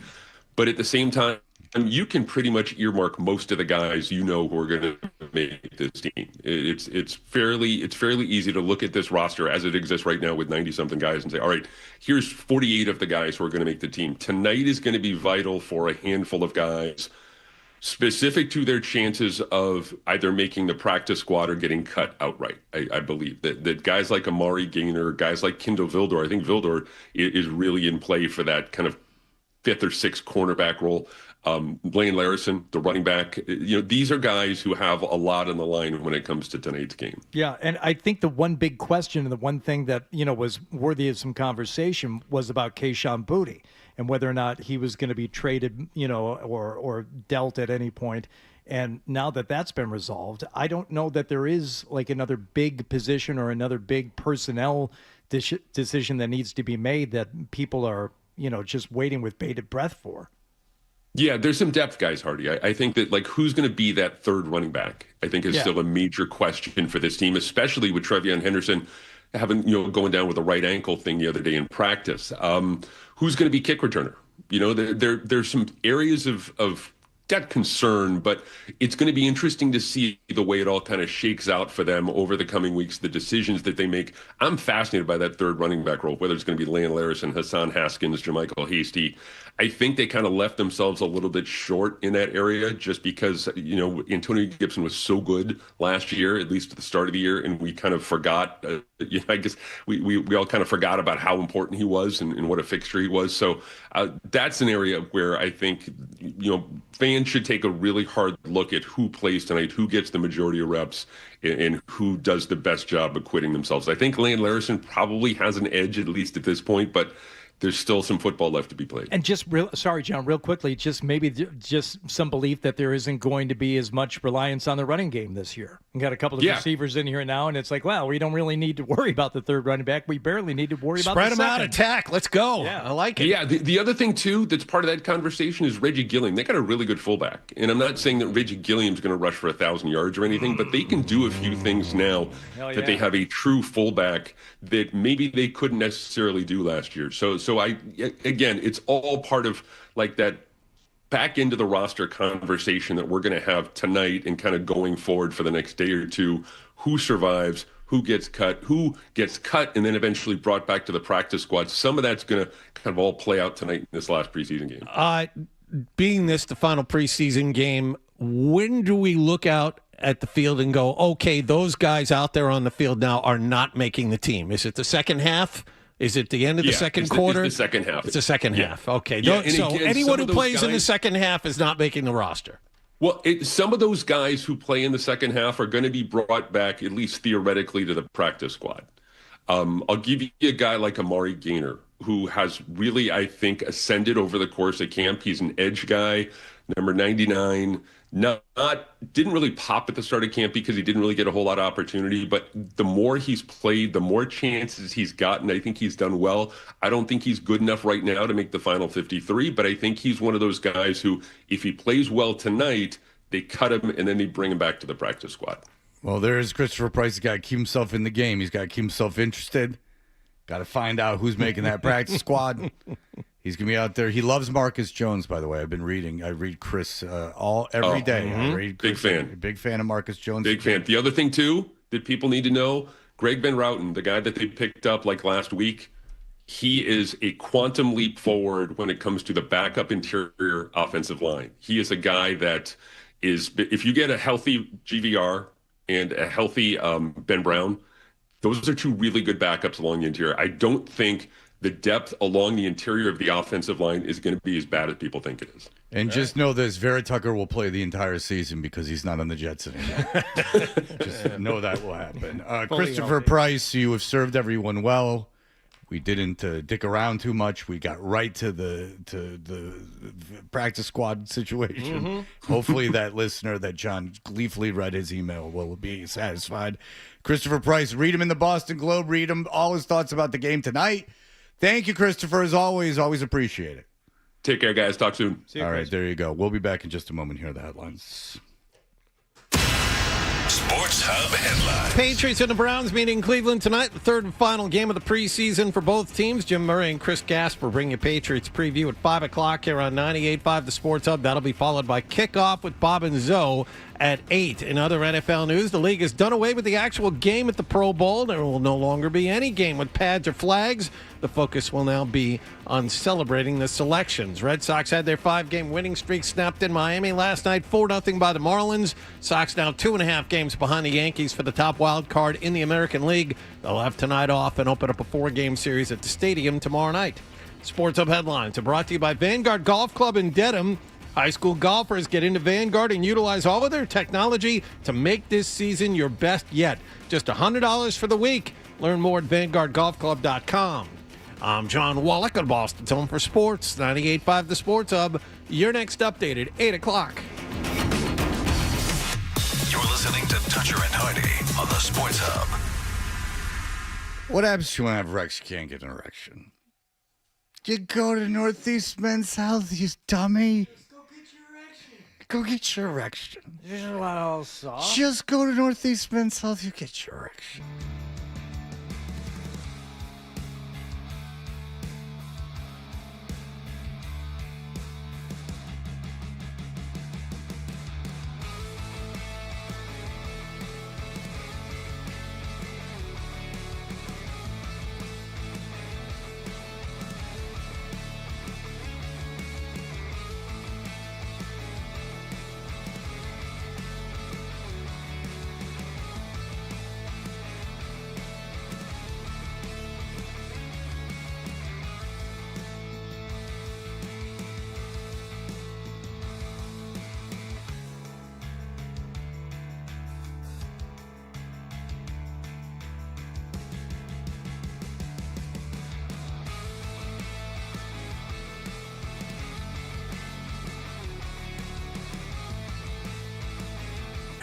Uline started in the family basement, and through hard work,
It's a thing. All right. You know what I'm talking about. Sure. No idea what you're talking about. Here's more of The Thing on the Sports Hub.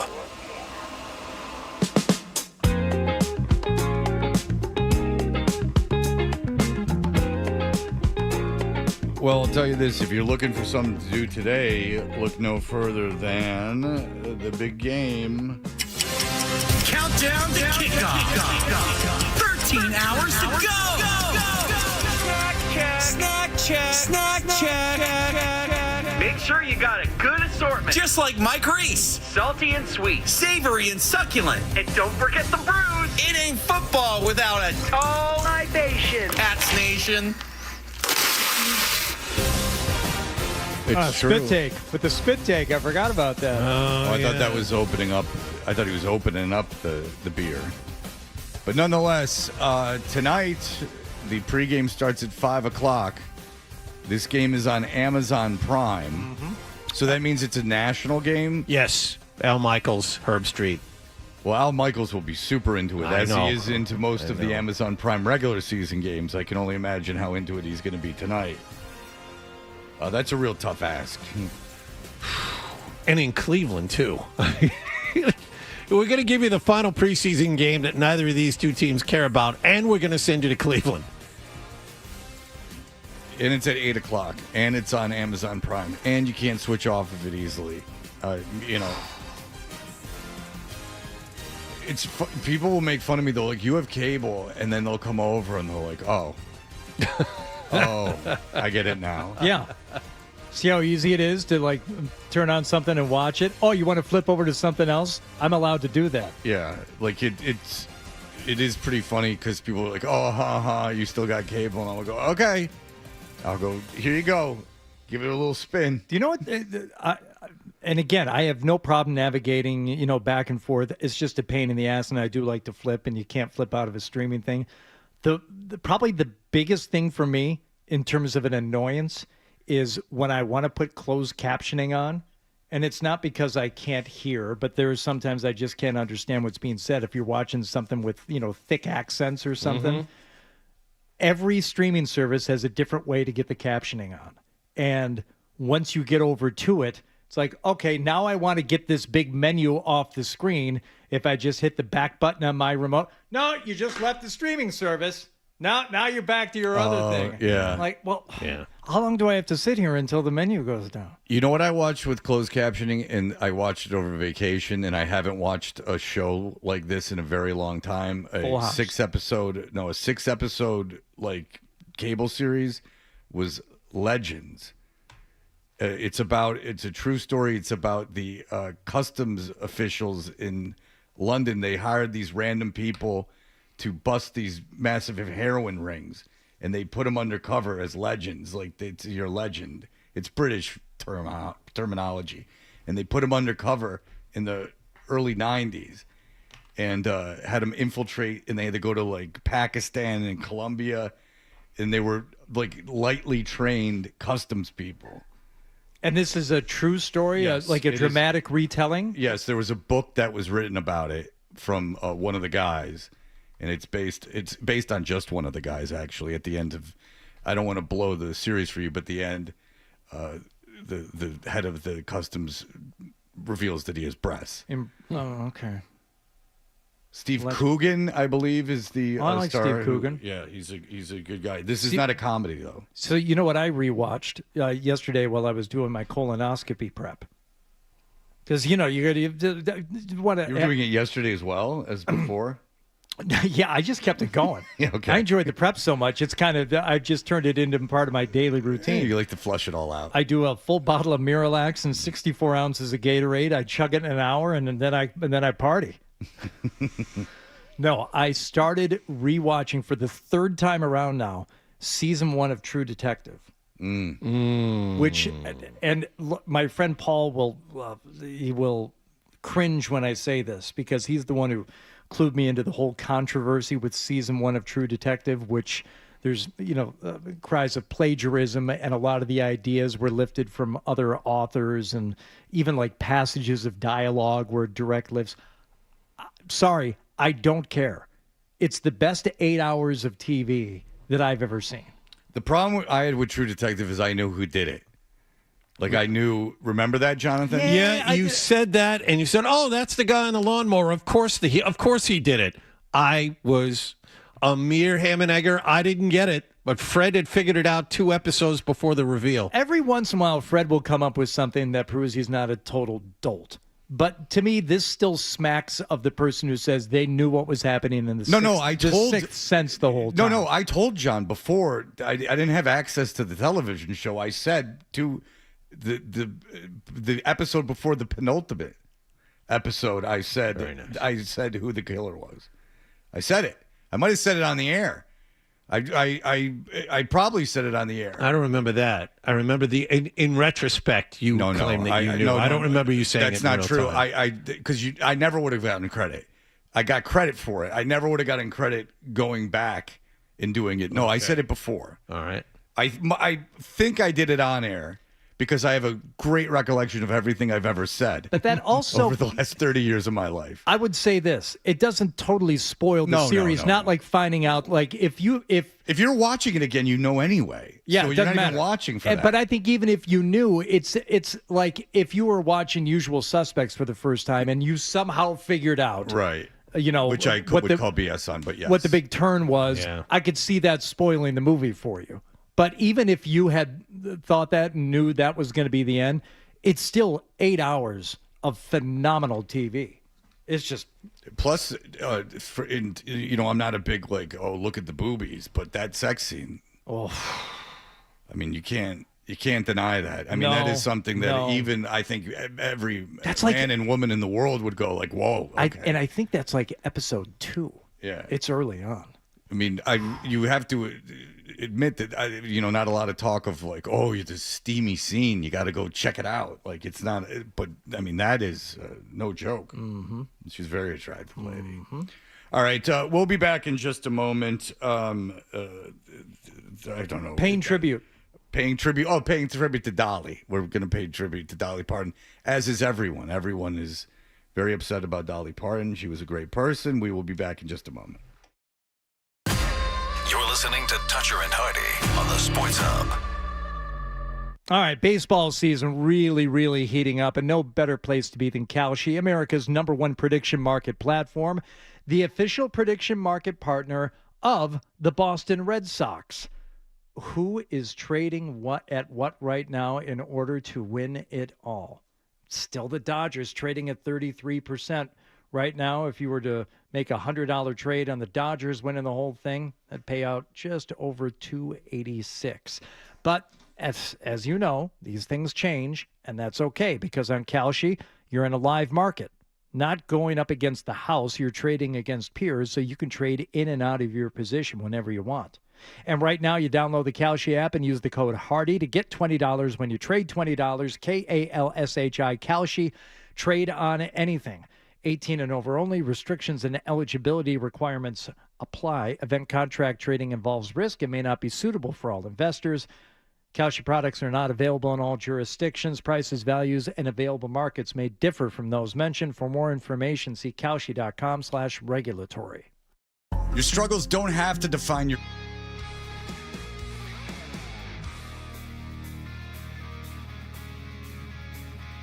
For tomorrow right now. Call 1-75...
Dolly Parton has passed away.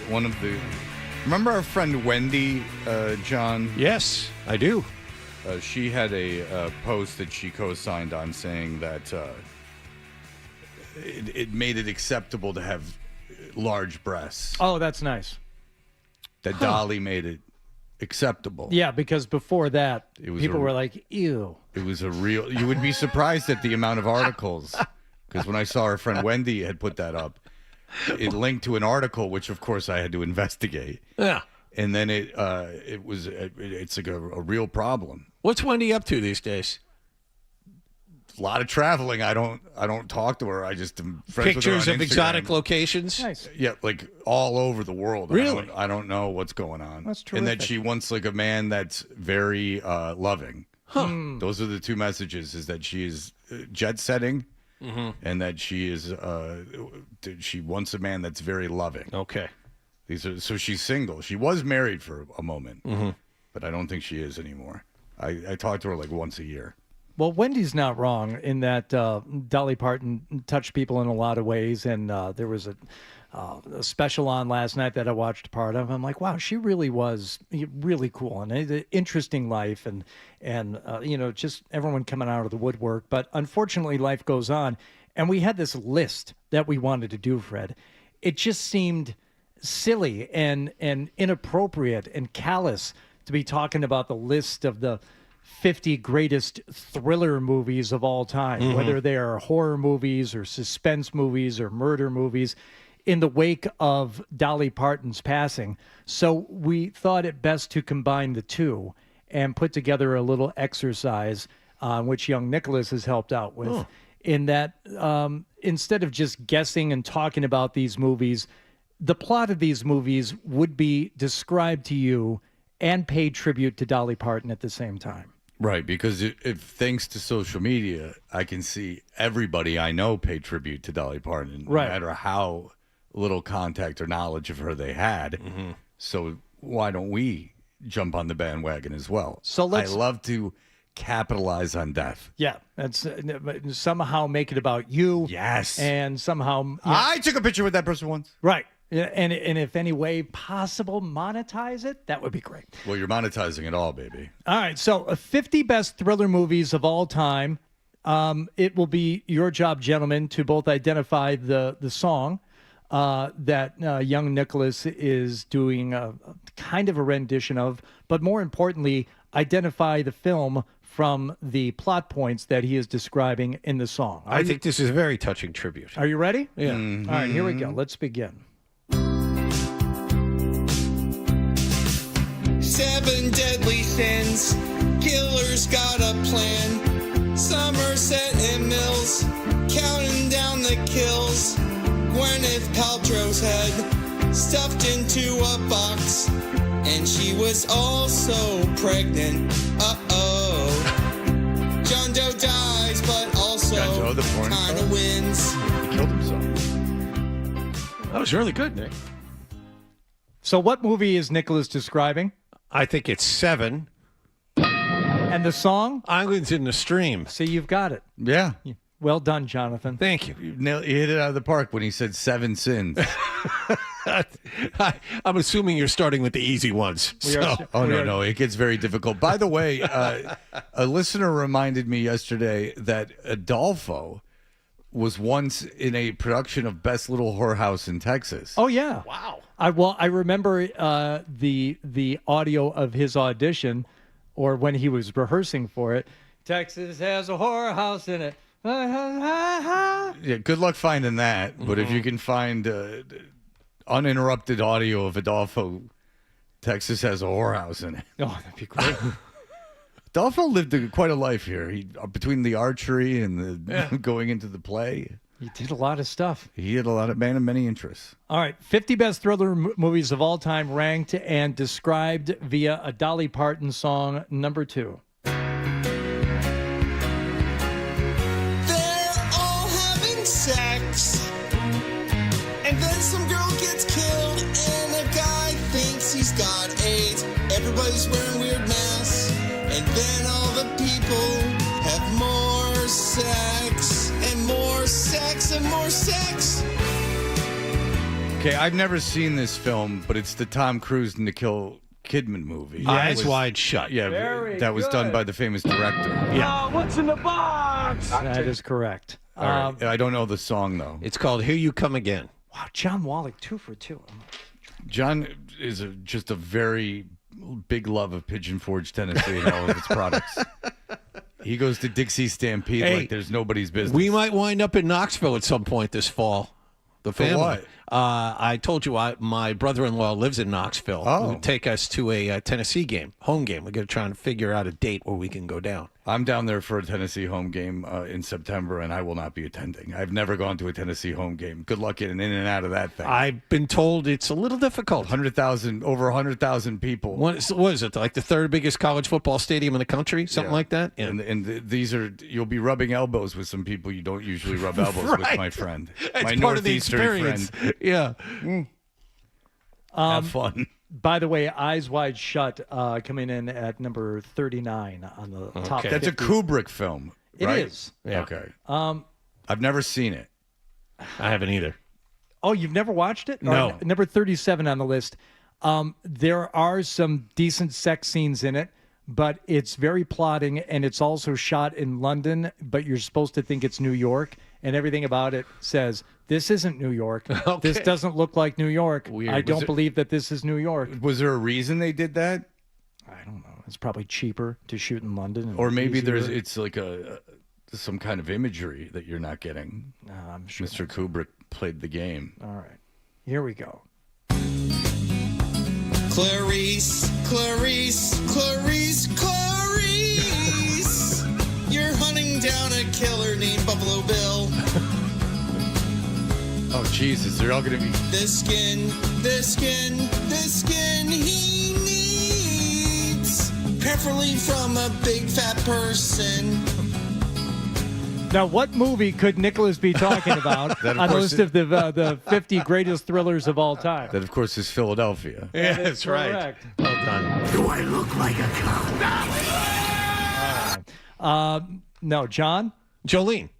And the movie? It's Silence of the Lambs. All right, very good.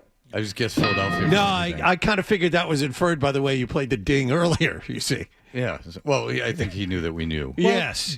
Well, John is taking this seriously. Fred is not. So John is up 4-2. Boy, you in trouble now. We're running out of time. No, we're not. No, we're not? Oh, No, that's right. there's I thought it plenty was of time, 24, Johnny. not 14. No, Damn it, I could lose this lead. There's plenty of time. Don't you no. worry none. The thing that bugs me, and by the way, number 13 on the list, okay? Silence of the Lambs, great movie. Yeah. I had read both Red Dragon and Silence of the Lambs before the movie came out and was pretty happy with it. The problem is the original Manhunter, right, had Brian Cox playing Hannibal Lecter. Mm-hmm. And then they tried to remake that as Red Dragon with what's his name in the Will Graham role? It was originally William Peterson. Did Brian Cox wear the big neck protector the whole time in the movie? Yes. Did he have the thing? John doesn't get it. No. Come on. And you're a sports nerd and you don't even get it. What am I missing? Brian Cox? Oh, yeah, okay. Thank you. Yes, now I get it. I appreciate it. I'm focused in on the actor. Now I understand. Yes. Brian Cox. Yeah, you got to let your mind open. I know. Sorry. A better Hannibal Lecter than Anthony Hopkins, even though his role was very small in the original Michael Mann Manhunter. And Hopkins is great as Hannibal Lecter, but it's almost cartoonish. Brian Cox is quietly evil. Okay, He's so scarier. Is Silence of the Lambs like a sequel of a book? Yes, it is the follow-up to Red Dragon. Okay, and so did Manhunter come out before Silence of the Lambs? Yes. Oh, it did, but it was not as much acclaim. Correct. Okay. Which one did you prefer? You preferred Manhunter. That's like the one that kind of led me down that path of those Thomas Harris books, and the first two are really, really good. And then the Hannibal and Hannibal Rising, they're okay. Yeah, it's kind of beating a dead horse, I'd imagine, at a certain point. Is Manhunter while he's an active killer? No. Manhunter is essentially a very similar story. Will Graham is the FBI guy brought back into the fold to try and catch a serial killer. And in order to help him get the mindset, Will Graham is the guy who caught Hannibal Lecter. Okay. So he goes back to visit Hannibal Lecter, and he's in this very high-tech, like, gleaming prison. It's not this dungeon that they have Hannibal Lecter in Baltimore in Silence of the Lambs. Michael Mann made it his own. It's almost Miami Vice-ish. And he's in this very sterile, high-tech prison. And Will Graham goes back to see him, and it's just Brian Cox is so quietly scary in that, and I think scarier than it. Plus, did you really believe that Anthony Hopkins was going to be able to take down those 2 security guards in Silence of the Lambs? Well, he's a drunk. Straight. You know, I just didn't quite believe it. Yeah. You know. All right. Again, good luck identifying both this Dolly Parton song and the movie that's being described, the movie from the top 50 thrillers of all time. He's a superhero, fighting crime for a living, jumping off rooftops, riding his cool motorcycle, fights a silly clown who's extra spooky. I stole a shirt from the prize closet and quit. That's right. When Nick was being abused so much, he was going to quit, and we all knew it, but he wanted so badly to see the first Batman movie that he stayed around. And then the day of the Batman movie, we had him play Operation. That's right. To see if he could leave. And then eventually he couldn't do Operation, of course, but then we just let him leave anyway. And then we got a very long, solemn letter saying that he had just decided that this was no longer right for him. Right. Very shrewdly done, Nicholas. Song and movie, please, John. 9 to 5, and the movie was Dark Knight Rises. Oh, John. Dark Knight. Correct.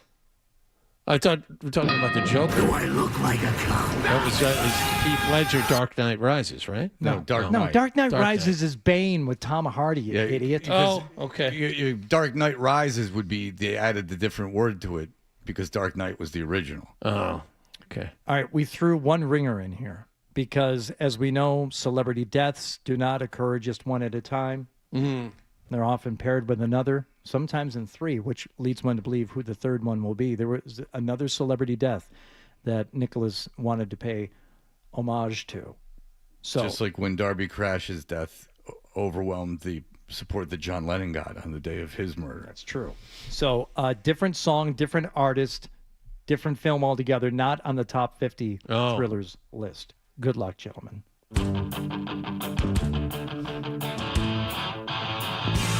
Leonardo, he goes undercover to take down a guy who's basically Whitey Bulger. And Matt Damon, he's a dirty cop. But you know what happens? They both get shot in the head. This movie is not that great. Okay, so that movie just I don't know the movie. It falls into whatever happened in Boston, I take it. The Departed is Okay, the movie. Oh, you can't say that. So, come up to the lab. And the actor being honored there is someone who's very fortunate that Dolly Parton died around the same time, because they feel like out of obligation they have to honor him. Yes. So Tim Curry, because the only reason I know that is because I am convinced that the Tim Curry stuff is just because they've already gone all in on Dolly Parton dying. So now they're like, all right, well, Tim Curry died too. Well, you have to pay tribute to this guy. I'll remove the cause. That Maybe the rain is really to blame. I want to, like, we got John, who was like a Dungeons and Dragons kid, but I would like to sit down and talk to someone that was Rocky Horror Picture Show kid. Never saw the movie all the way through. Oh no, neither. Never. Like, never. never. But it's one of those things that's like not for most people, but for the people it's for, it's like this life-changing, like life-affirming thing. Like, means quite a bit to some people. Like Fat Mike from NoFX, like, it changed his life. Whoa. Okay. Because he's like into all that stuff. So and like he was like, wow, like all these things in my head, other people are thinking them, which I would imagine is a tremendous relief and like freedom. But did you know anyone who went to the shows and would throw the toast and everything else? No. That's like a whole thing. I mean, I'm sure I did, but not that I think you'd know. I think that if you were like hanging out with someone and they were doing that, you'd know. Because it was, I mean, maybe like some of my sister's friends, like, you know, who were, you know, like older teenagers in the 80s, they may have been doing it, but none of the people that I hung out with. Come up to the lab. See what's on the slab. Al Cole. I thought we weren't doing that until tomorrow. All right, very good. There you have it. Leonardo,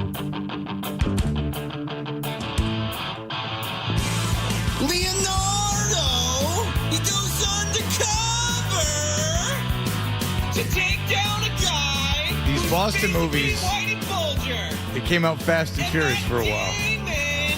He's a dirty cop. I don't know if I can hear him do this again. He knocked this one out of the park. Oh, yeah. But he did it. But I think it's something that maybe should be consumed once. You know what's funny is well, we're replaying this segment tomorrow morning at 7. Oh, well, of course. Bert's not coming. You put a lot of effort into it. That means we have to replay. So Tom Caron, you want to talk about someone getting praised? My goodness. Well, everyone knows now he signed an extension or had an option picked up. Tom Caron is going to be working for NESN short of his demise next year.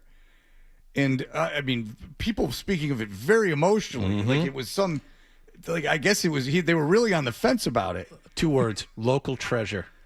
But I mean, it sounds like there was a lot of like intrigue if this was going to happen. We'll have to ask him about it. Tom Caron is next.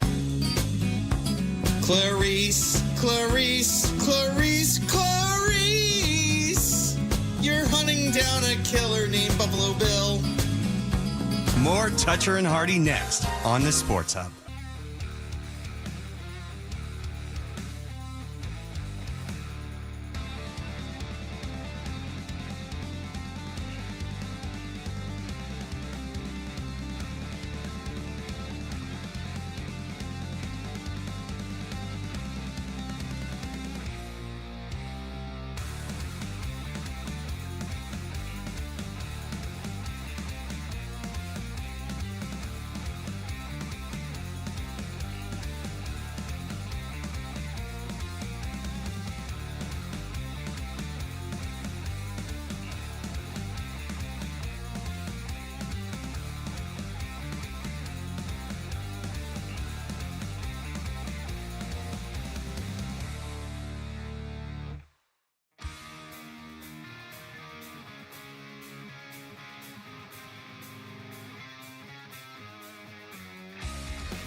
Red Sox are shut out here tonight. 4-0 the final score. That's the end of the 5-game winning streak.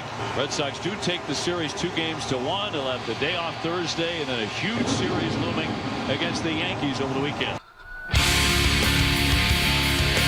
It's failure. Yeah. Straight up failure yesterday for the Boston Red Sox. But great victory from Tom Caron. I'll tell you what. I don't know if Nesson was on the fence or what was going on, but what a celebration yesterday for Tom Caron. It really was. I mean, amazing. Tom, hello, first of all. Tom Caron. Hello. Yeah. Tom Caron, the gainfully employed broadcaster from Nesson. Yeah, Well, now, thankfully, the long nightmare is over. The waiting, the trepidation.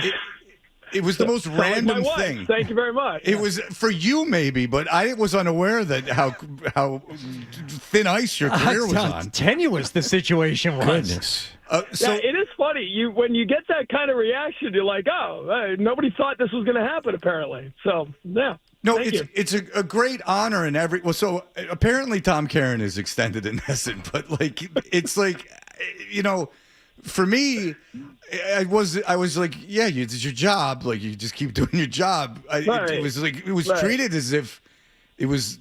Do you watch the show? I don't. You watched obviously, but it's on Nesson. It's got Joe Murray on it. Boston has entered the chat, so my boy Joe was on yesterday. So I turn it on, and the emotion. Oh my God, Tom, the emotion. Like, oh. One of the guys like, I don't know life. I have not existed without Tom Caron being the voice of the Red Sox. Jesus Christ, too much. Yeah, thank you. Well, you know what happened? Last year they had that 30th anniversary for me, and that was a big thing. So we had to figure out a way to celebrate the 31st. So it worked out. I need this every year. I'm very insecure. I need well, you seem to be behind it. I mean, there was a lot of. Is it true that you have just decided to sign a series of one-year deals so we can do this every August? Great. Oh, yeah. Absolutely. The Opie strategy of contract negotiation. It keeps everyone on edge. Well, Tom, congratulations. You're the best, obviously. Thank you. Okay, what does this Yankees series mean to you? How important is it? Obviously, just in your mind, home field in the playoffs, as a litmus, where are you looking at this series coming up tomorrow? Yeah, I mean, I think all of it. I mean, if you got any shot at home field, which I think is important if you could pull it off. I mean, you're 3 back in a loss column. You got 29 games, so it's against the odds, but you got time.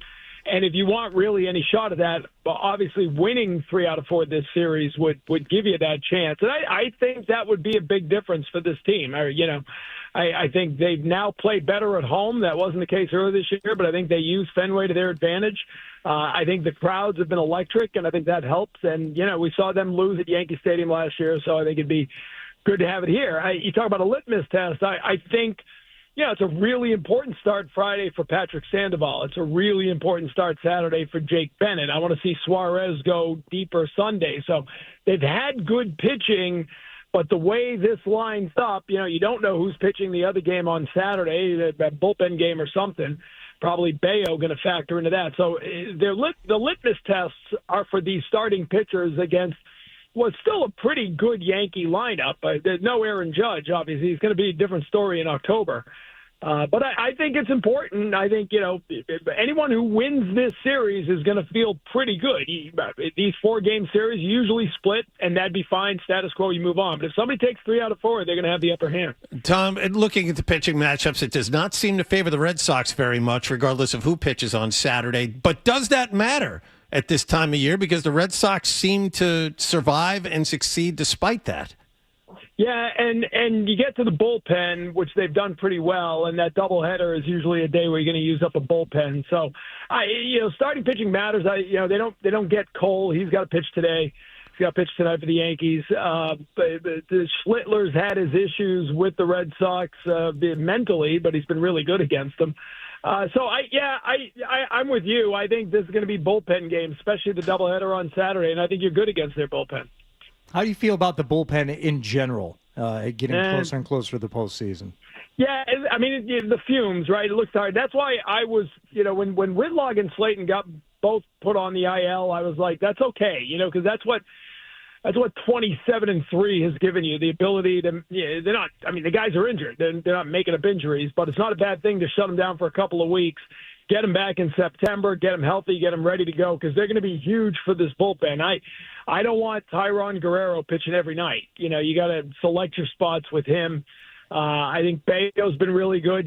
Crochet, the idea of him for a couple innings. So right now they're kind of on fumes, but especially with Whitlock and Slayton, I feel this bullpen's going to be in good shape come the stretch run. You like Bayo in that role? I do. Okay, because I do. The last time I saw him pitch, he struggled. I didn't. Yeah, I didn't at first, but I think, I still think he's trying to accept it. I think he's getting used.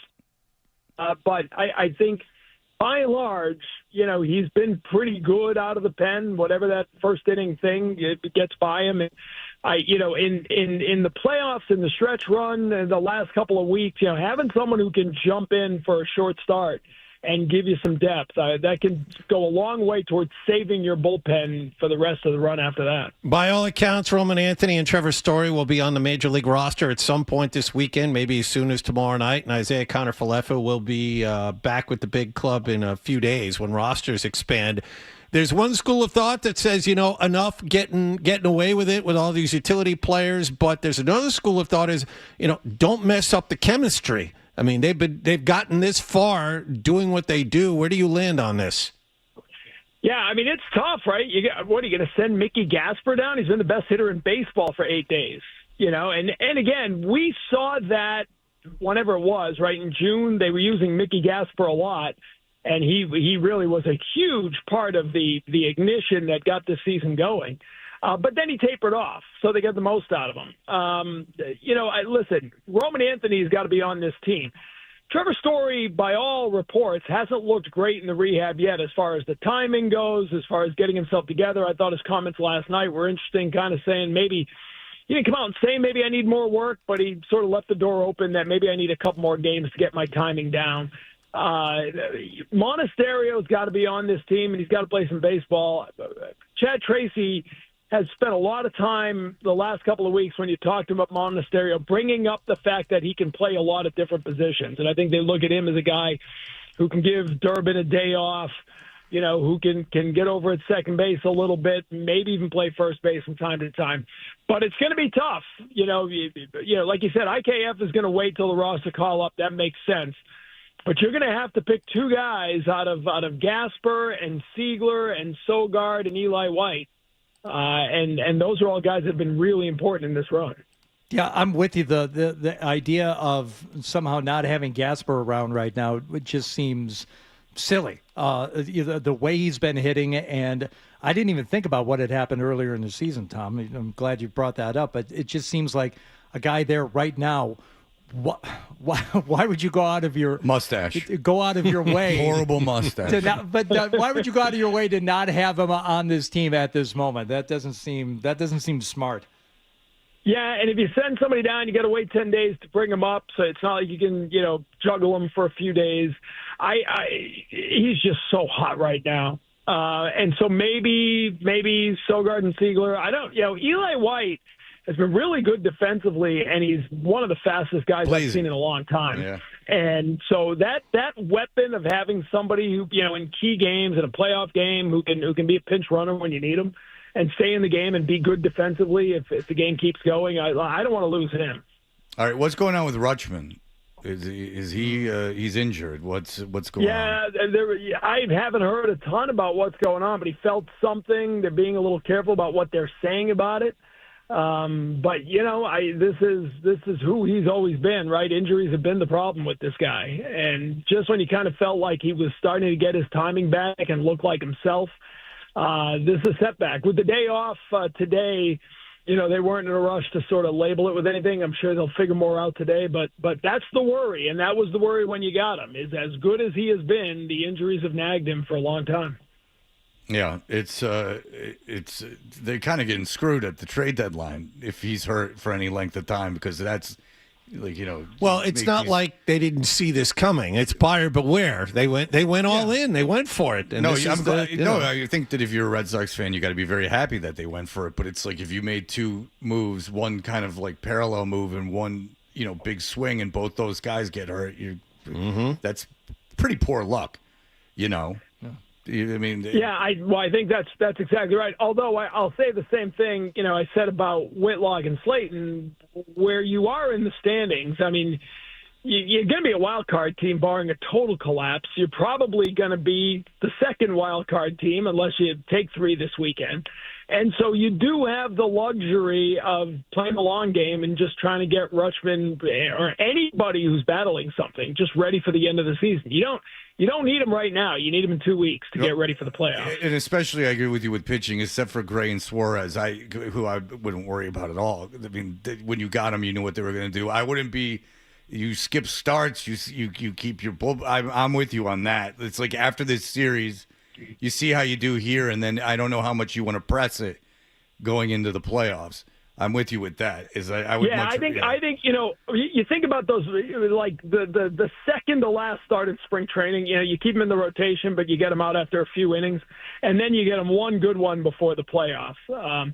But, it's the way the playoffs are now, too. It's a best of 3. There's a lot of days off. The American League has kind of the extra day off if you look at how it lays out. So I think you only need like a 4th starter once in the first 2 weeks or so of the playoffs if you keep winning. So it's really, you're going to have guys who are starting now, pitching out of the bullpen. It actually, the schedule of the playoffs now works out well for a staff like this. One quick question about Curtis Mead. He's out of the cast. He's in a splint. Are we going to see him before the end of September? Yeah, I think there's a chance. I mean, it sounds like 2 weeks before they try to take the next step. So then you're, maybe just after Labor Day, and that gives them enough time. One of the things they changed a few years ago, which is pretty important in these kind of things, is the minor leagues go a little later now. It used to end like Labor Day, and so you couldn't get any rehab. I think it got till mid-September or so now. So if he can be ready to get just a couple of rehab games in there, then you can simulate a lot of stuff. So he's still on the radar, which would be a surprise. Tom, how much guaranteed money is there in your new contract? I'm not interested in the incentives. That if you keep giving me crap, I'm not going to do this anymore. Right? Okay. Whoa! There you go. Whoa! That's right. You listen to the man. You went too far. That. I just want to know how much money he makes. Attitude. Why is that? You guys got me thinking though. Maybe month by month would be. We could do this the first of every month. We could have an announcement. Was mine somehow an inappropriate question? I want to know how much money he makes before taxes. That's all. Before tax. Yeah, that's perfectly fine question. Okay. I didn't realize it before tax. All right, I guess lesson learned. Sorry. All right. Well, Tom Caron, congratulations in all seriousness. This is big news. People are very excited, and that's got to make you feel good. It's like a living wake. Well, it seriously must be nice because when any of us there's like a contract announced, more than half of the comments are like, "Why did they do that? Yeah. Why did they half? Are you crazy? 95%. I saw a thing today in one of the emails we got that a guy from Bumble F nowhere got into some Hall of Fame, and I'm thinking I never get any awards or any recognition. There's guys in like any Kentucky. Hall of Fame? Oh God, no. You win a Marconi. Yeah, more but than whatever. one, sir. Yeah, but the Marconi now is pretty crappy. Not what it used to be. Well, who's nominated this time around? Well, Hillman. I mean, and not that Hillman's even bad, but the best. Like that's it. I mean, fine, better than us, whatever. But the best out of every major. Come on. Yes. Oh, come on. Deal with it, dude. All right, please. Accept the praise. Accept the praise, Fred. Well, that was long ago. I mean, I don't know. People seem to love you. I don't get that. Believe me, I don't get it. That It is kind universal. It's kind of scary, actually. Yeah, no, it's very nice. Yeah, it's weird. All I'm saying, I'm being sincere. I'm talking to you as someone who would like to be friends with you. Really enjoy this. It's very rare. So please enjoy. I understand. No, I've been around long enough. I understand. There you go. Yeah. All right, Tom Caron, thanks so much. Watch him on NESN Big Series this weekend. We appreciate it as always. Our good friend Tom Caron. There you go. We will be back in just a moment. Here are the headlines. Sports Hub headlines. It'll be the Patriots and Browns in Cleveland tonight.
Pro-Am. The Pro-Am. I'm Yesterday. sorry, but you were out there.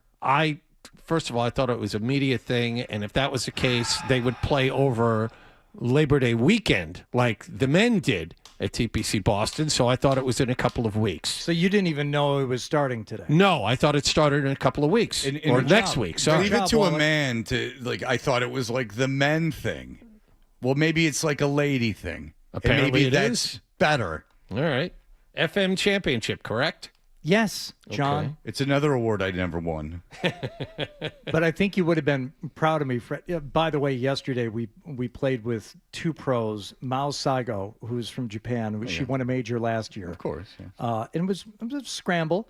It was nice, kind of easy. And there was a couple of like good players that I got, matched up with. And Mao, of course, is amazing. And like the first hole, we picked the drive, and it's like she's got it's like 100 yards into the pin on the very first hole, and Mao says, "All right, we'll hit first," and she hits her shot, and it's like I'm not used to playing with professional golfers. Sure. So the ball's in the air, and I'm reluctant to say like, "Oh, that looks good," or "Oh, that's all over it." Yeah. Right? Guess what? It looked great, and it was all over it, and it drops in the hole. She makes eagle from 100 yards out on her second swing of the day. Hard as hell not to be intimidated. And to my understanding, like it was ridiculous. To my understanding, that is more respected than the hole-in-one, or maybe not from 100 yards out because it was pretty close, but still, it was the most impressive thing you're going to see on the golf course, short of a hole-in-one. Did she celebrate the accomplishment? Yeah, but I think it probably happens with some regularity, either out on tour or even by her. So where it was like, that wasn't that crazy? What happens? What do you call it when you get two in two on a par five? Albatross. Okay, now that is considered. That is, I think, more respected and more rare than the hole-in-one. Okay, so that's what I was thinking of. Is the so the albatross is? Yeah, that's. I mean, because then you're probably 200 plus yards away, hitting something from not a tee box. You're hitting it off the turf with a tougher club than you're probably hitting on most par threes, and yeah, that's nuts when that happens. That's pretty rare. Have you seen that happen? No. Okay, so so how many did you? How long did it take to play the round yesterday? So we got a different pro for the second time, Linnea Strom from Sweden. Of course, yes.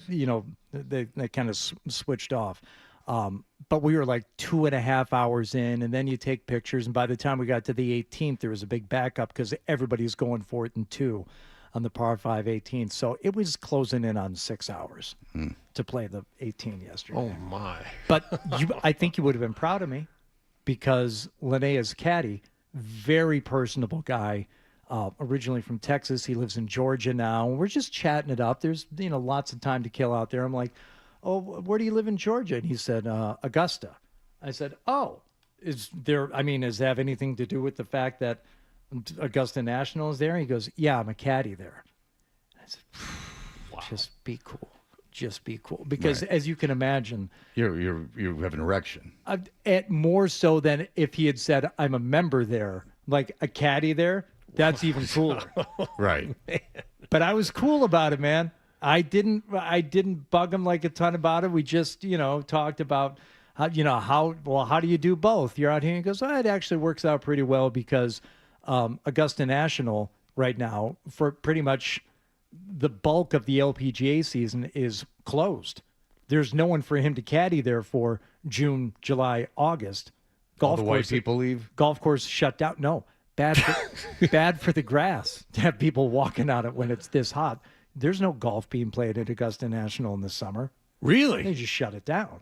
And I knew that. I mean, I had read that, but like hearing it from the caddy is like, yeah, there's no golf there right now. Did you tell him that about your day at Augusta? I told him that I was there in 2021, and we talked about it a little bit and how that.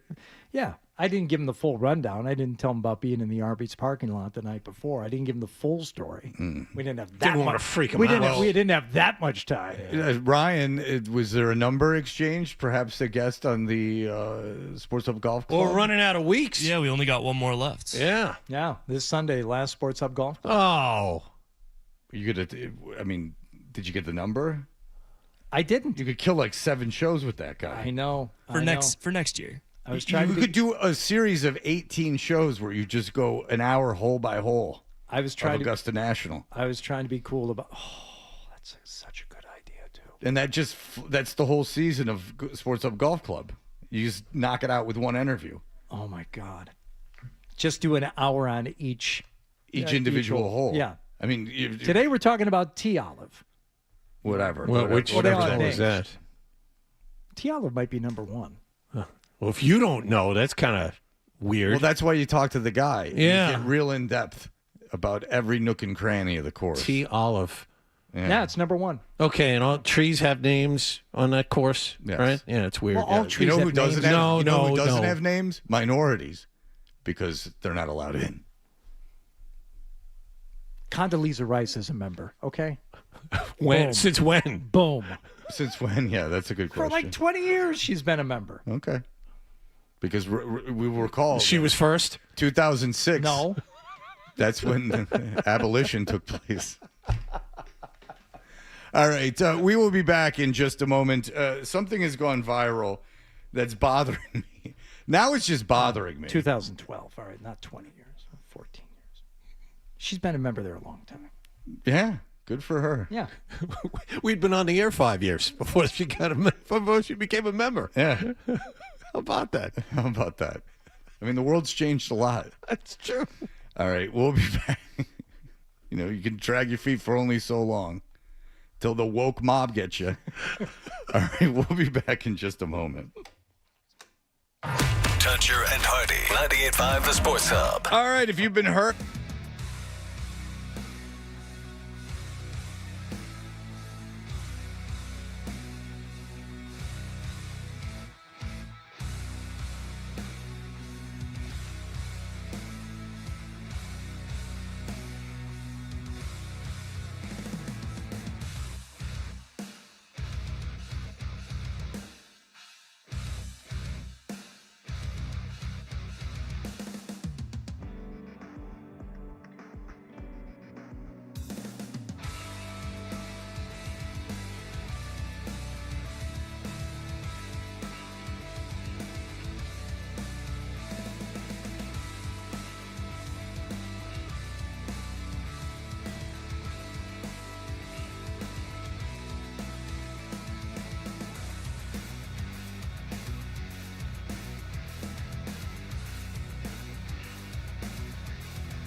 those that have been selected.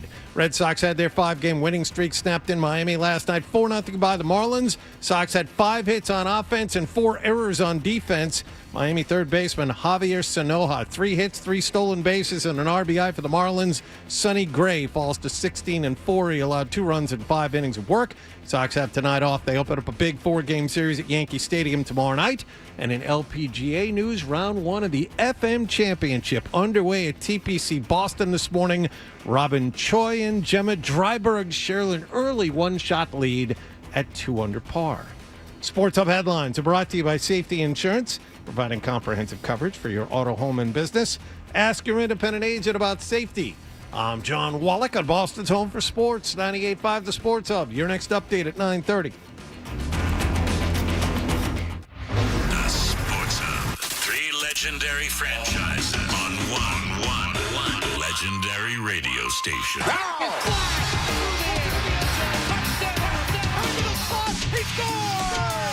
It's the Sports Hub. Ticket not punched. Hardy. No, the ticket's not punched. Fred. You got a bunch of stuff wrong when you talk. So much for this country. Toucher and Hardy. I guess this country's a bunch of buffoons that don't know the rules. You idiot. The Sports. We are Toucher and Hardy, and I don't know what this call means, so I'll take it. Good. From a man named Spucky. Yeah, what's up, boys? Hey, what's going on? I just had a question for Hardy. I know I heard the other day that he likes Miss Dugan. I was wondering his thoughts on Kat Stickler. Oh, Miss Dugan is the teacher from Instagram? Yeah. Oh, we've talked about Miss Dugan. I know before. who Miss Dugan is. She's I was wondering if he knew Kat Stickler. I know John Mayer just made a move on it, but she's pretty hot. What now? John Mayer made a move. How do we know this? Yeah. Go ahead.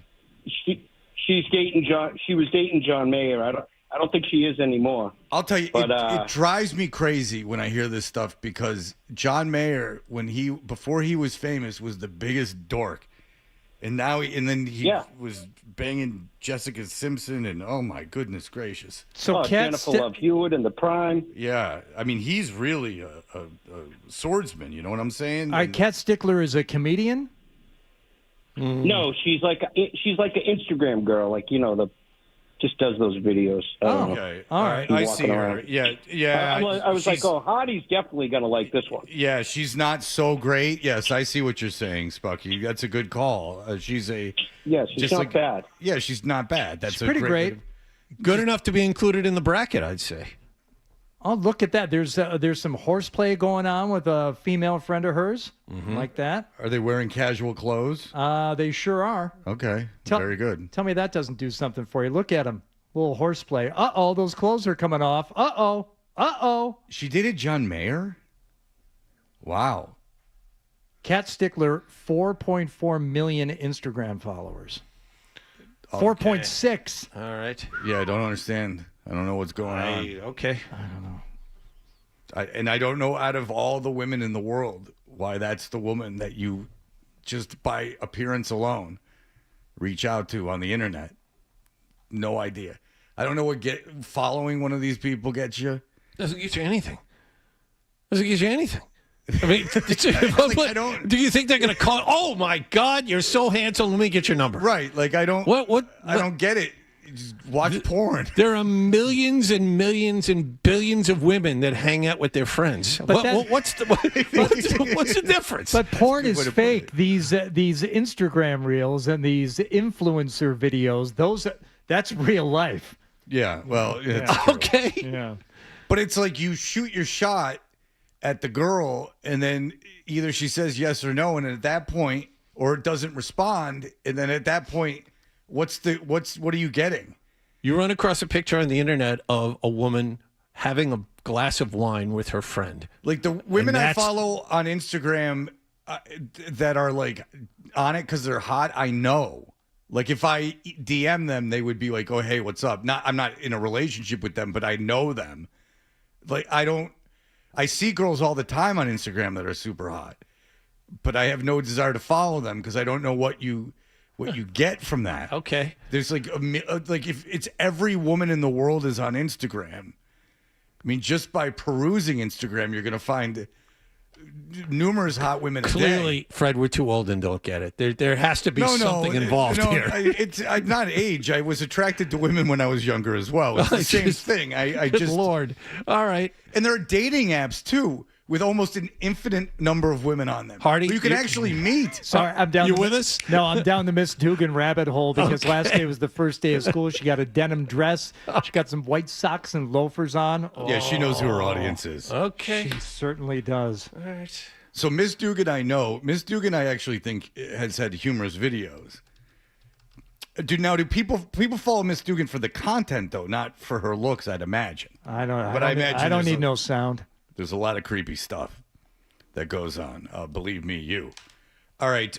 So you've by now have probably seen the meteorologist from Bangor, Maine. We love Bangor, Maine. We've flown into Bangor, Maine very recently. Mm-hmm. We love it. Some say it's the best town in Maine. Some of say the it's best people. best town to fly into. Yeah, some of the best people think that. They have an international airport. And Patrick Osborne was put in our Slack channel by a boy by name Ryan. And I thought this guy was crying. Here is what happened. Over downy spots that could get its act together. Sorry, we're having a little bit of a scene off screen. As you can see, those cloudier conditions across most of the state this morning, and resulting in the chance for some heavier precipitation, a few bands of storms in some spots. We got to finish up this weather right now. I'm so sorry. Plenty of those 70s, some low 80s. It sounds like a very effeminate man is being tortured. Like, I was like, I thought they're killing it. You ever see the videos? Like, it's happened. You can see them. There's like some psycho's gotten into a newsroom. There's a famous one where the guy's got a gun on the lady and she's like really composed interviewing him. Have you ever seen that? Yeah. If not, spend some more time on the YouTube, and you will find it. But if you watch body cam videos, it will come out eventually. Okay. But it sounded. I'm like, why is this guy crying? He's having a mental breakdown. He's in spots on Monday. I can have to step off screen. Someone's tickling the dick. I was just going to say, it sounds like he's being restrained and tickled. That's what it sounds like to me. I'm waiting for the safe word. Yeah. I mean, it does have a vibe of... yeah, like you wanted something that's out of your control. This happened before. Testing. It's the sound of testing of boundaries. Tippy toe. It's like your first instinct's going to be to say no. I ask you to pause. Yeah, ride the wave. Ride the wave, baby. Sometime pain turns to pleasure. Oh, jeez. All right, let me get it together real quick. All right, so whatever. He's laughing like a maniac. You've probably heard it before. But have you seen the explanation? So the station is smart. They go, okay, this thing has gone incredibly viral. Let's lean into it, which is obviously the right thing to do. So they have the broadcaster on, Patrick Osborne. He laughed on a Bangor, Maine weather forecast. It's not the end of the world. But let's talk about it. Now, once you hear this, you're going to go, who's this weirdo? This is no explanation. What happened? Simple question. Yeah. What happened? Why were you laughing so hard? Right. So what happened? What set you off? So it was actually something that I was trying to prank Josh on that kind of backfired. We were, Zoe, our producer, and I were making fun of Josh during the middle of our commercial break. He was yapping away about whatever he was talking about. Okay. And Zoe made the Charlie Brown kind of wah, wah, wah, wah sound. Yeah, sure. The on the phone? calling, Gotcha. on the phone. Okay, yeah. And so I pulled it up on a video in the Weather Center. Thought it was a 5-second video, quick sound just to egg Josh on a little bit. Yep. Turned out it was one of those hour-long compilations where it just periodically plays it every couple minutes. Okay. And so I didn't realize that. I go do my live, forecast after a minute and a half of not hearing anything, and then 20 seconds in, we start getting the Charlie Brown wah, wah, wah, wah sound. And I tried to get through it. Josh had to leave the studio. I was able to contain myself, but when he came back and we heard it one more time, we just started losing it, and the rest is history, as they say. Have you been locked in a room forever? That made you laugh. I've never heard anyone laugh that hard in my entire life. I've never heard anyone laugh that hard, legitimately, without hyperbole, laugh that hard in my entire life. Laughing to the point of like sounding like you're being tortured. Like it's an unpleasant experience. Like the laughter of it sounded like an uncomfortable experience. What the hell are you talking about? They were playing. You found audio of Charlie Brown, the teacher, going wah wah wah wah wah. So, and this played in your ear, and it got you into hysterics. Are you like seriously? Have your whole life were you locked in a room, and then they finally let you out, and you're experiencing sound and sight for the first time? The hell? How the hell does that make you laugh that hard? Why can't I laugh that hard? Nothing makes me laugh that hard. Jealousy. You don't like the marijuana. Maybe they had a couple. You think they were smoking grass? I think they're doing some marijuana pot dope, and that makes everything funny. Oh boy. Well, I can't speak on smoking grass. If those guys were high on dope, I don't really know what's going on. I've been high before. I don't recall laughing like that. I've seen people on mushrooms giggling pretty good. I think the first time I was high, I laughed like that at something, and never again. So you legit think he was high? That's what that's the kind of laughter it sounds like. If I own the station, I don't care. By the way, you get high every day if you want. Yeah. What's it matter to me? No. Joe Cool station owner over there. Yeah, Look man, at you. anything goes. Yeah. Spark some grass, Jack. Roll some doobies. I don't care. We'll do it all. Mary Jane's allowed. We'll let her in. No problem. What do you guys got, grass? What do you got, a lid? Come on, boys. I mean, but don't bogart that thing. So he got high for the first time and went and did the weather. Fair enough. I've never laughed that hard in my entire life. I've laughed very hard. I've laughed on the air very hard. I've laughed till I Chili Guy. First time I heard the Chili Guy, I had tears in my eyes. It was so random. Adolfo's done some things that were so random. Yeah. Have you gotten to the point, though, where you couldn't continue? Like you couldn't? No. Okay. I don't think so. Maybe. Again, I've been on the air for so long, I don't know. But I don't recall that happening. I mean, I've laughed so hard. We did a fart court one time with the poker one where I was like legit laughing. Yeah. But I could still make even jokes during it. The cackling. Haven't cackled in a while. That went away with the antidepressants, I think. Yeah.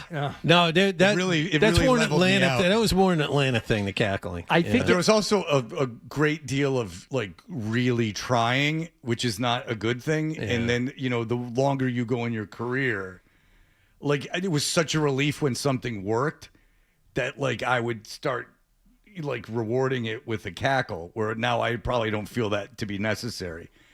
You're pretty much just getting me now. Just pretty much, this is it. Yeah.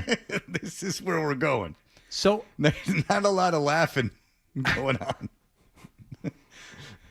Nice smile, but I don't know. Like the only thing I think I would imagine for you guys too that makes you laugh that much is something completely unexpected and random. So I think it's happened to me once. Like on the air when I think it was when one of the times Zell fell out of his chair. Yeah. It's like, and I couldn't get it together because of the way it happened, the way he reacted, and I just couldn't. So now, you'll notice. Go ahead. Oh, go ahead. Finish. But I've been witness to it during the infamous Rich Keefe leakage in the ninth. Okay. Thing, which was him doing the story about the Olympic race walker who pooped his pants.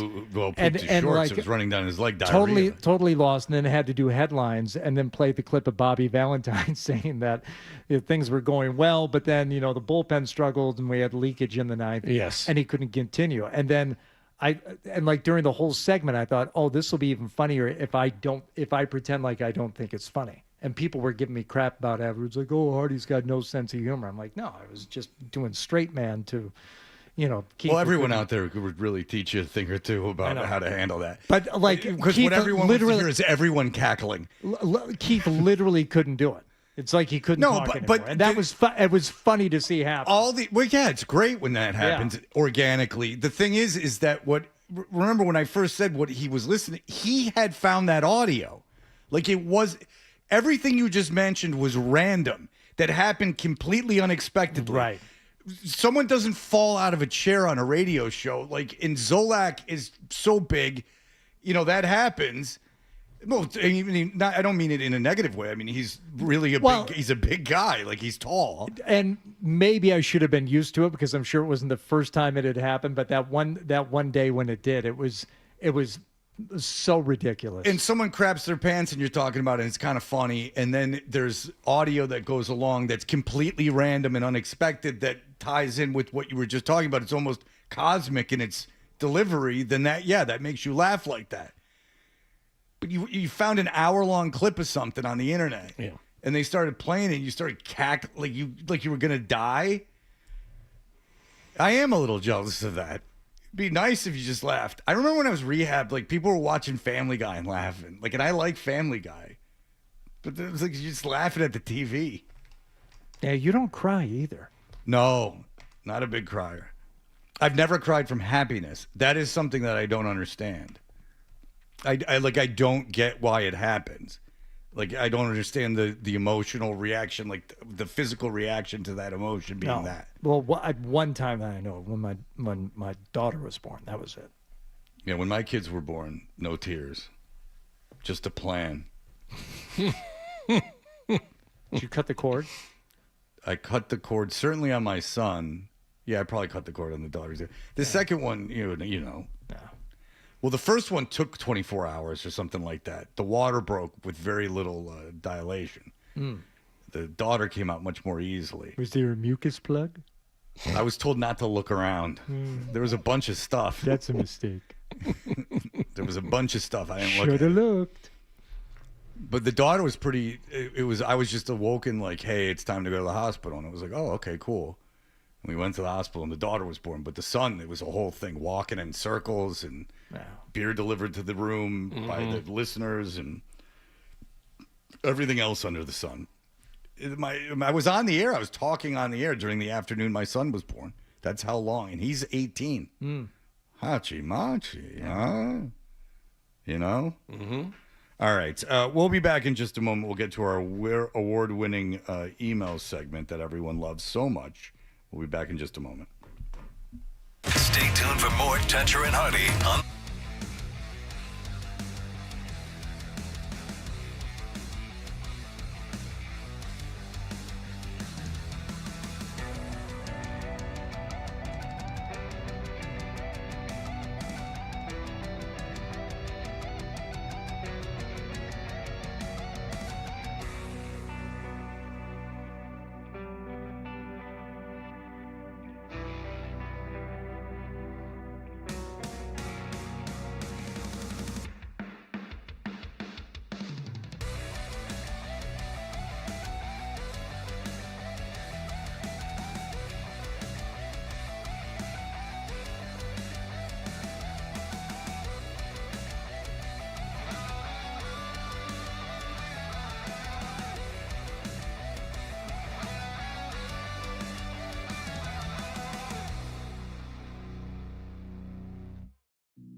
You know, I got an idea for a bit.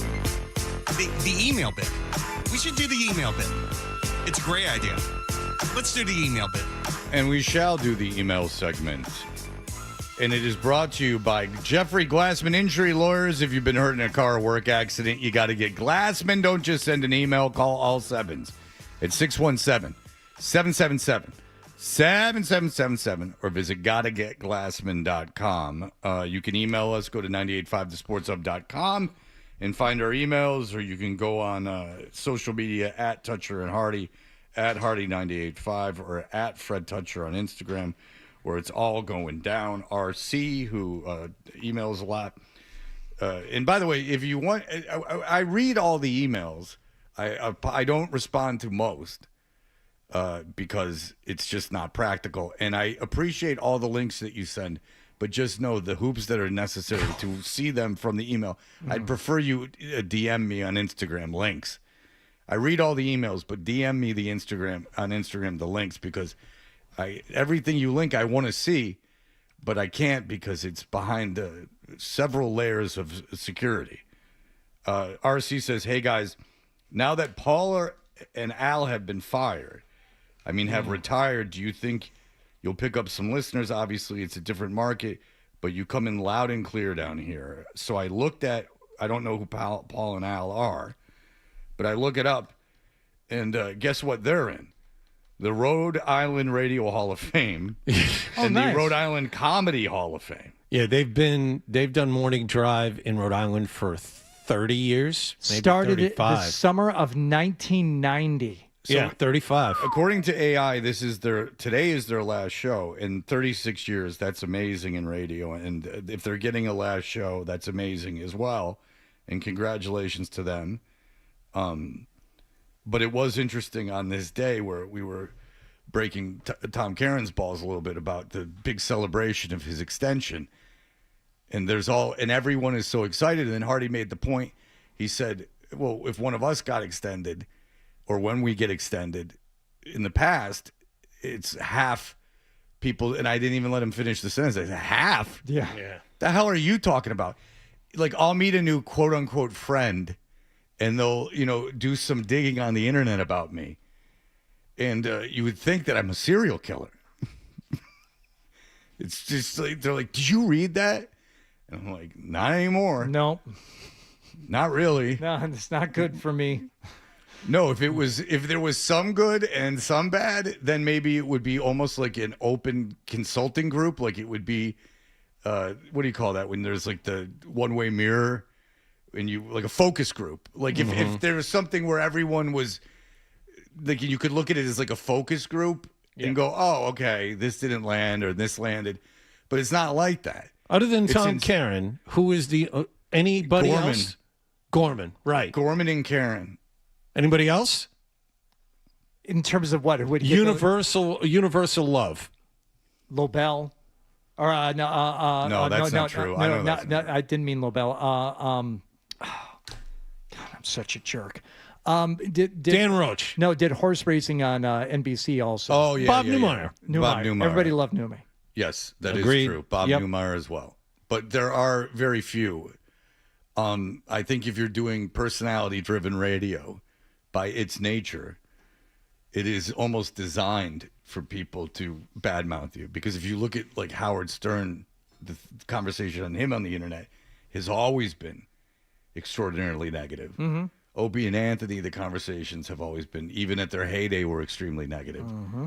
It just, I think it goes with the territory. Yeah.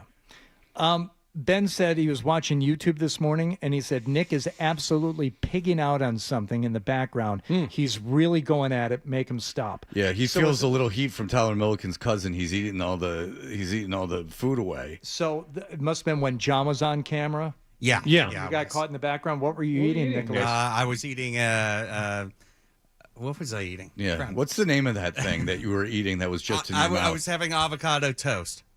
Oh, I could understand why that was hard to come up with. Yeah. In your mind. I'm sorry. Something that you just ate. Avocado toast. Right. But I got it this morning. I got it on an everything bagel. Where? So from it's downstairs. So it's not toast. It's avocado on a bagel. And the cinnamon toast crunch. Now, were you awake when you ate it? Yes. Okay. Yes, I did was you awake. order it while you were awake, or was this something that you ordered in slumber? In slumber, to pick up later? Maybe. Yeah. Okay. But no, I ordered it at 7:30. Have you ever DoorDash food when you were asleep? No. Maybe I don't I'll think put so. that suggestion in your head. Maybe I'll start tonight. doing it. Thanks Yeah. a lot. Yeah. Really bankrupt. Have you pigged out recently at home while you were asleep? All right. So last week, there was I was getting ready for work, and there was a dirty spoon on the stove. And it was you're doing heroin.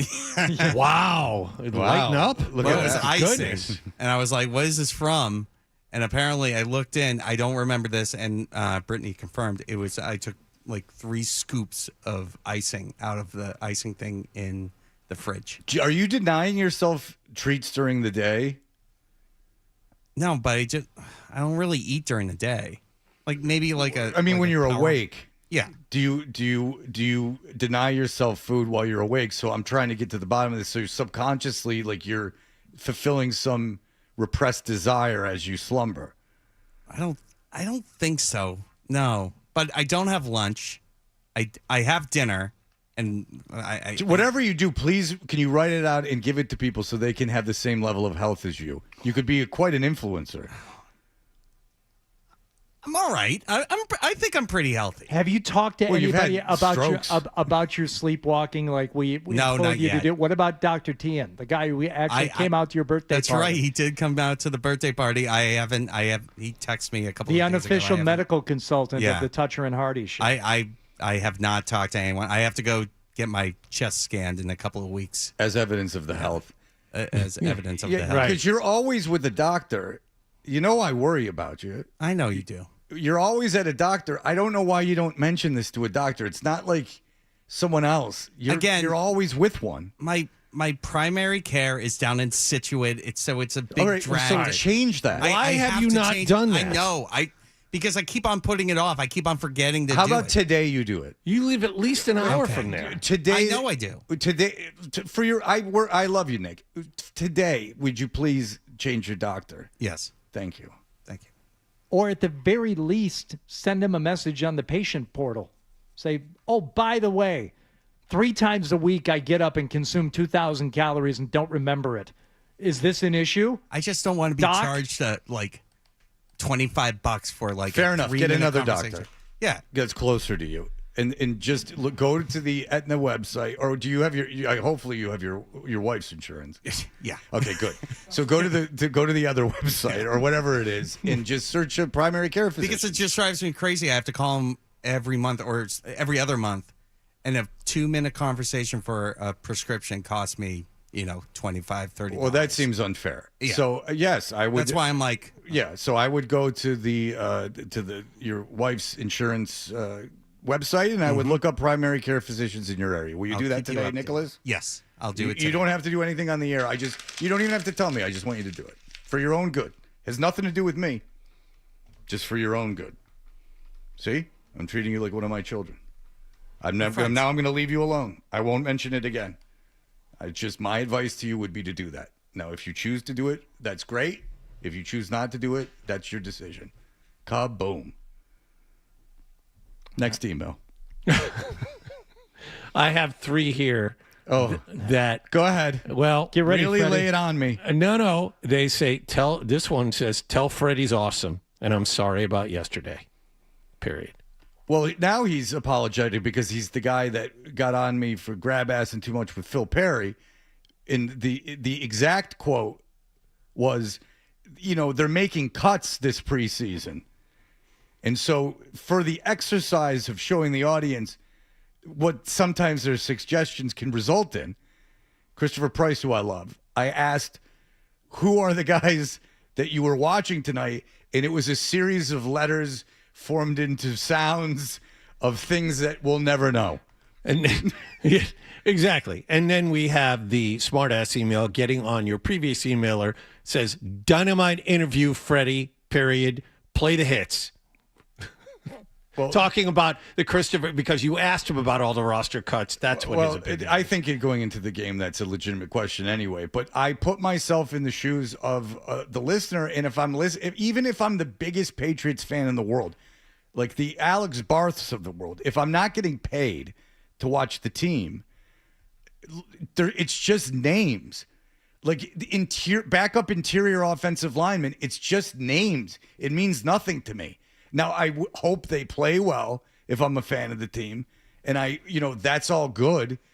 But I don't know who they are. Yeah, someone who vast majority of the audience doesn't know the person by name. If you're saying how they're going to be cut, I mean, is that really worthy of a conversation? And like guys that are on special teams, like on the kickoff team, like if you might be able to name them all, but there's no way you can their skill set and their history of all the players. And if you did it just like you made flashcards. It's like learning a language or something. Right. You just made yourself learn it. How about this? Dig? Hardy, I follow Miss Dugan and was about to email you right before you mentioned her on the show this morning. Turns out she had some Instagram reels about how scammers called her and got some money from her. She said, I've been crying and paying strangers money for 5 hours straight, and called herself the gullible final boss. Something about how she missed jury duty and had to pay fines to a sheriff's office in order to stay out of jail. Her bank even called her, and she told the bank it was her doing of her own free will and it was all okay. Does her naivete make her even sexier in your eyes? No, it's actually a mark against. Really? Yeah, being taken in by I've been getting emails from something. Has this ever happened to either one of you? I think the company is called True Accord, and it's a legitimate collection agency saying I owe like a $700 bill from something in like Las Vegas. And at the end of each of these emails, it says, it's a collection email, and it's like, but we're going to let you off the hook for $280 and and this offer is a limited time, At the end of it, it says, due to the time elapsed of this debt, they are not legally allowed to sue or even send this to a credit reporting agency. So I'm like, well, I'm not paying. I have no idea what the bill is. I'm not clicking on any links or anything to find out because I figure it could be a scam. Well, I wouldn't answer any email from anything that I wasn't expecting that comes via email. Yeah, right. I mean, we all get the Amazon and this and that. Yes, like, sure. I mean, Right. yeah, if you want money from me and we haven't discussed it, you're not getting it on the internet. I mean, it's got to be some official word. Right. You can't come up. I've owed you $700 for such a length of time. I don't know who you are. That's Originally nonsense. owed to, such and such bank, which is now owned by something. Mm-hmm. Perhaps you forgot about it. If you can't afford to pay it, you can offer a payment plan, blah, blah, blah. But then again, at the end, they have this disclosure saying they cannot sue you for it and cannot report it to any credit reporting agency. So, no. Well, at least they put that disclaimer in there. I'll tell you, you got to watch the videos of the guys scamming the scammers, and they hack into their computers and they see them. They really cut up and have some fun with them, don't they? And then it's always just the scammer going F you and then logging out. And then it's like, okay. I almost don't believe some of those. I believe them, but they spend 24 hours just to get the guy to swear and log off his computer. Yeah. Like you just wasted someone's time. Which I suppose is, better than them scamming old ladies, but my goodness. No, if you're running a business and you're asking for people to pay off debt to a bank through an email, that's not happening. Which, I mean, I don't even think it's there. And I'm curious if there is actually something there, but I don't want to click on any links or call them or do anything to find out. No. I'm not doing it. Have fun in jail. I'm not doing it. Have fun having to answer to the man. I think I'm not getting scammed like Miss Dugan. I wonder how much Miss Dugan makes. Again, Sebastian puts this all into perspective. Our friend Sebastian, my old intern, who has over 1 million followers on Instagram with his cart narcs, and he told me that the amount of money he makes for Instagram pays for nothing. It's like a paltry. It's nothing. It's not even conceivable to live off of it. It's not even a question. It's like, we're talking 6 figures here. Like we're not talking. Like it's real low. So is it worth it to Miss Dugan to become an Instagram sensation to really not be compensated enough to like make any real dent in your life. I don't know if it's worth it, but I thank her for her service. Not just as a teacher, but as an influencer. But it makes me look at everything differently. If there's no money in it, then what's the point? Just to have people like you?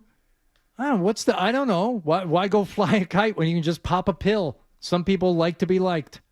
Right. Why fly a kite when you can pop a pill? That's exactly my point. Couldn't have said it better myself. Yeah, I mean, you're just making my argument for me. All right, we'll be back in just a moment. Here are the headlines. Sports Hub headlines. Patriots visit Cleveland tonight for their third and final preseason game. Cutdown day is Sunday. Jim Murray and Chris Gasper bring you Patriots preview at 5 here on 98.5 The Sports Hub. That'll be followed by kickoff with Bob Sosey and Scott Zolak at 8 o'clock. The NFL announced yesterday that the Pro Bowl games will no longer exist. Red Sox only had 5 hits on offense and 4 errors on defense last night. They had their 5-game winning streak snapped in Miami by the Marlins. 4-0. Sox have tonight off. They visit Yankee Stadium tomorrow evening. And the Big 12 Conference has joined both the SEC and Big Ten in banning all pros from returning to play college sports.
want to get in and think about it, but both the stations we have on here have the Lindsey Clancy trial live, which is another one of these things where I feel like I'm on another planet. I have no idea why anyone would want to hear any of this stuff. I mean, the woman is admitted to the crime. I don't understand the allure of hearing all the details about this thing, but we progress. Both stations live, and it's like a national news story. Mm-hmm. But I mean, I don't understand it. Like, it happened. I don't get it. The NFL teams have been now ranked finally by watchability. It's not by how good they're going to be. It's by watchability. Thank goodness. How this cat from ESPN, you got to crank out something about every team in one article. On its surface, just from you describing it, it's not the worst idea to rank them this way. No, if you got to do something unique that ranks them. What has Ben Solak, not Zolak, Solak, perhaps changing their name at Ellis Island from Zolak to Solak to really throw people off the scent of whatever that's from. I don't know what that's from. Slavic, perhaps? Nonetheless, where would you guess that who do you think is number one? If you got cute with it, not the best team, but the most watchable team. Rams. So think about the Rams are number 2. Detroit? Number 3. Chiefs? No. I don't know where the Chiefs are. Where's Seattle in this? No. Not in that category.